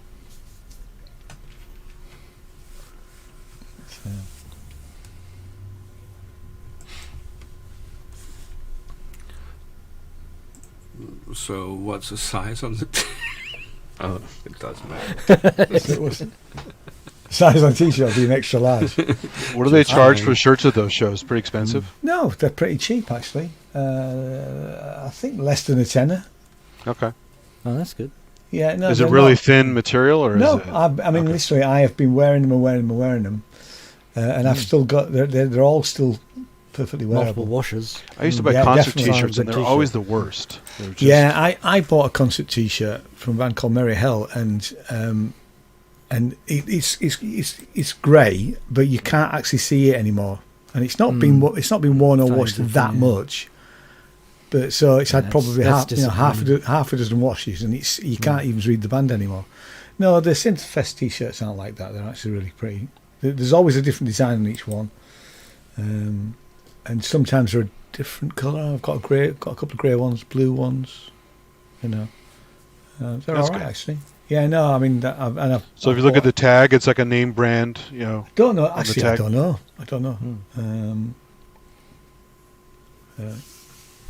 Maybe Robbie knows. Yeah, Robbie says Synthfest swag is top notch, and in fact it is, because they do mugs. I have a mugs, but I've only ever bought one. You only need to buy one mug, don't you? If you go to Synthfest.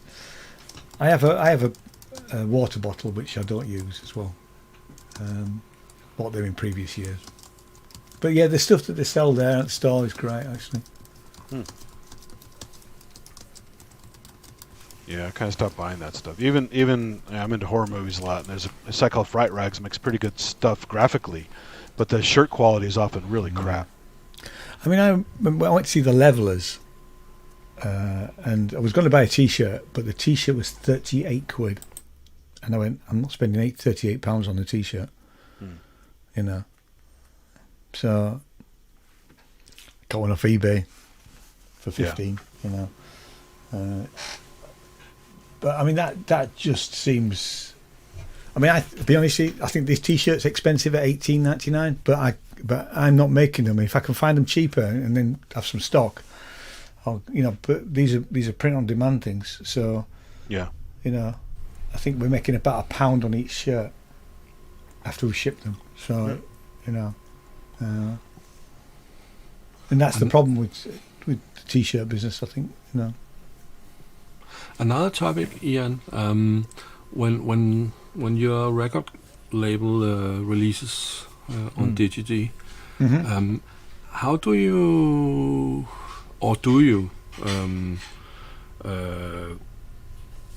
tell them not to post the songs on Spotify, or what's your opinion on it? Well, the only place, I mean, it depends on the artist, to be honest. If the artist is happy for me, and we're still not distributing in Russia. I think we probably can now, but we haven't. We've still continued to do that until the Ukrainians win the war, really. So that's the only place in the world we don't distribute. But the bigger issue we've had, and we had it with Ranzee's album, was them, because it's done through the Orchard claiming the copyright on YouTube, and it was a devil of a job to get them to, there is a way of doing it, but it's not obvious when you put stuff out there. Like when we do Mo's album, we will ask them not to claim copyright, because I'll be putting some videos out for Mo, and he does YouTube stuff all the time through Emoms, playing his songs. So we did an experiment with his first album where, in theory, we let the Orchard collect the royalties, but we've had nothing from it. So the plays that he's had on YouTube, we've just let the we've not contested any of the claims that when I've played his stuff. So clearly there's something going on there that we're not getting. We're not getting the revenue from YouTube through the record distributor. And I know there won't be lots, but there's some. So it's better that the artist and me, or whoever puts it on their channel, gets the revenue from YouTube. Yeah. But that's from the places where you get revenue. But are there any of your artists who don't want to be placed on Spotify? And how do you handle that? Not yet. I mean, if they turned around and said to me, "Don't put us on Spotify," we don't put them on Spotify. It's as simple as that. Yeah. I mean, you say as simple as that. It is, because when you fill it, I mean, I think you use no, that's a country you fill in the destination. You can't fill in. I can choose, because it's done through. Do you do it through the Orchard? Yeah. I can choose where I put it. So if I don't want to put it on Spotify or Apple Music, I can choose to do that, and I can choose countries as well. Yeah, countries I can choose, but because you have a different license with each distributor, with each with each streaming service. So we've not needed to really, but we would. I mean, I mean, likewise, if somebody turned around and said, "I don't want you to put it on streaming, I only want you to put it on Bandcamp," we just put it on Bandcamp. So it's not, the artist is in control in that sense. But because with my music, I've been considering taking it down from Spotify, but I haven't seen any options to do it. I think retrospectively, there's a cost, because if I remember rightly, when I first signed up with them, part of the pro contract was that if you needed to remove any music, there is a charge, and I think it was. It'd be in pounds, but I think £10 or £15, something like that per item. So if you wanted each of your albums, you've got 10 albums, that would be 150 quid to remove it from one or however many of you want, really. So it can mount up. So the costs can be incurred in removing stuff. Is that called the KLF charge? Probably. Removing music from distribution. Yeah, but you have to burn the money too. Yeah, you do. Yeah, you have to. Yeah, go to a Scottish island and burn it. Yeah. Or nail it to a wall and give it to somebody else. Okay. Should we wrap it up again? Cool. It's been 2 hours now. Mm-hmm. Sounds good, yeah. Okay, yeah. Good stuff. So, Sounds like a plan. yeah, we've had a lot of fun today in the first section. We have. No, it's been the whole thing's been, and I mean, It's round kind of of applause been to extended both you, Henry, and Chris for No. for. No. But it was you a train have wreck. all been It part was of a train It's not wreck, only yeah. us. It wasn't a train wreck. Well, all right, it might have been. It just felt like a train wreck. It felt. I mean, I'm sure it felt that. I'm sure it didn't. I'm sure the guy in the shop told us. But had it been only Chris and I, it would have been boring. So It's a very careful Yes, balancing act. there You was- get a yes, real respect for what yes. Ranzee does. Yeah. Exactly. It's what he does is No, hard you guys work, really did you know. help. Because he's not just doing all the segments, he's balancing all the hardware. Yeah, You don't see Yeah, off screen. Yeah. So you know, Yeah. it's hard work. You know, And yeah, the whole flow of the so show. is respect to it, pretty- and not only on this show, but on on PSN and Yes. whoever is running the shows, show. yeah. It's hard work. We haven't mentioned one thing. There's one thing we have to say, which is it's kind of a farewell to. Oh yes, To future future music. Yeah, Oh yeah. I was never We're a- going to talk about it. I was never a regular subscriber, but I certainly Yes. bought it often. I got their other spin-off magazines over here, the tech ones. Mm. That were Yeah, pretty cool. Music tech and Computer computer music and all those music those- tech was. I bought more music Yeah. tech than future music. Because they always had like Mm. cool CDs with samples Yeah. on it, and Yeah, it's that's, nice. I've still got them over there. I've kept all Yeah. all CDs. yeah, it's expensive interesting too. that It's sad. it's interesting that as a subscriber of both the print and digital, I still haven't found out that it's happening yet. Really? No, Wow. they said the article I did read said, "Oh, and if you have a subscription, don't worry, we'll be in contact with you, and we're giving you a full refund for the pro rata amount that you haven't paid for." Yeah. That's how I found out. Wow. I So, mean, yeah, I it's a bit of a bummer. I subscribe to Electronic Sound over here, which you probably don't get over there. And I subscribe to The Wire, which is sort of more avant-garde experimental stuff, really. And I subscribe to a Canadian magazine called Music Works, which is very much like The Wire, but only comes out 4 times a year. And that's more experimental stuff.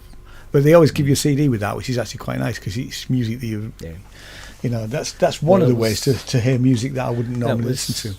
That was the nice thing about future music, like more than 10 years ago now. Yeah, 'cause yeah. It has been a while since I've been like this, but you got the little CD on the front. As I said in PSN, it was an institution. It was, and Once a month I would go to Tower Records, and I would go get a bunch of those, and the Tower Records is long gone. So Yeah. so I mean, it just make you wonder what is the future for print media. I mean, I'll be honest with you, I would rather read a magazine in paper format than on the screen. I mean, I get Tape Op magazine on the subscription, which is free, but I don't really read all of it because it's only on PDF. I'll have a look through it. I find it very difficult to read these magazines on my little screen. phone. Yeah. But a larger iPad would probably be better. But I think local printing is the only thing. I mean, like we're in a bit of a weird position here in Australia because obviously we get a 3-month delay waiting for them to. And for the years and years and years, I thought they're going to close down, or they're going to stop shipping them overseas. But they kind of sounds like they went to the wall with that model, and then the whole thing's being scrapped. So that means even the local printing is, going as well. It's like I could have understand if they stopped international sort of delivery, but Do you get Sound and Sound out there? we do, and that's probably what I'm going to look into getting. See, I mean, I've had a subscription to Sound on Sound in the past, and I haven't had it for a couple of years. But I thought the quality of the writing in Sound on Sound is really, really good. I mean, I mean, I think Robbie was saying on PSN, they're always. I mean, print media is always behind. So they are talking about stuff that happened a couple of months ago because if something comes out today, they aren't going to be able to talk about it until probably the late December, maybe even January, because of the time scales involved. But I did feel that the quality of Sound and Sound, whenever I read a Sound and Sound article, it's in depth, it's very well written, it's very well edited. And I like all the other articles in there about famous music tracks. Yeah. How they break them down. Love yeah. those. Yeah. I really miss those sections. Yeah. So. Did you guys ever get Electronic Musician Magazine by Craig Anderton? That was really good. Yes. I don't know if it still exists, but I used to get it all the time. It was really good. I've got some early I copies. do remember of the title. Yeah, he wrote all his books like Seen them Electronic stand. Projects for Musicians. That's where I learned how to do all that. I've got the one on. There's Music one on guitar synths. magazines and stuff. Yeah, there's one on synths as well, I think. Yeah. But yes, I Yes, again but, didn't buy it regularly, but bought them occasionally. He's And good- it's sad good to see writer. any magazine go, really. Yeah, it's funny how they have to completely go rather than, as I said, reduce their distribution. But I guess that's the thing now, is that you don't have customers unless you do it well right. Well, There's even a good magazine on VSTs that, if you think about it, why would you want a magazine on VSTs? But back then there weren't quite as many. Yeah. No. And these guys would showcase it. They only had a few physical copies. Everything became digital after that. Yeah. And I think they only lasted for about a year. But it was a really good little magazine. Well, I mean, I hated losing the weekly music magazine. Like we had the NME.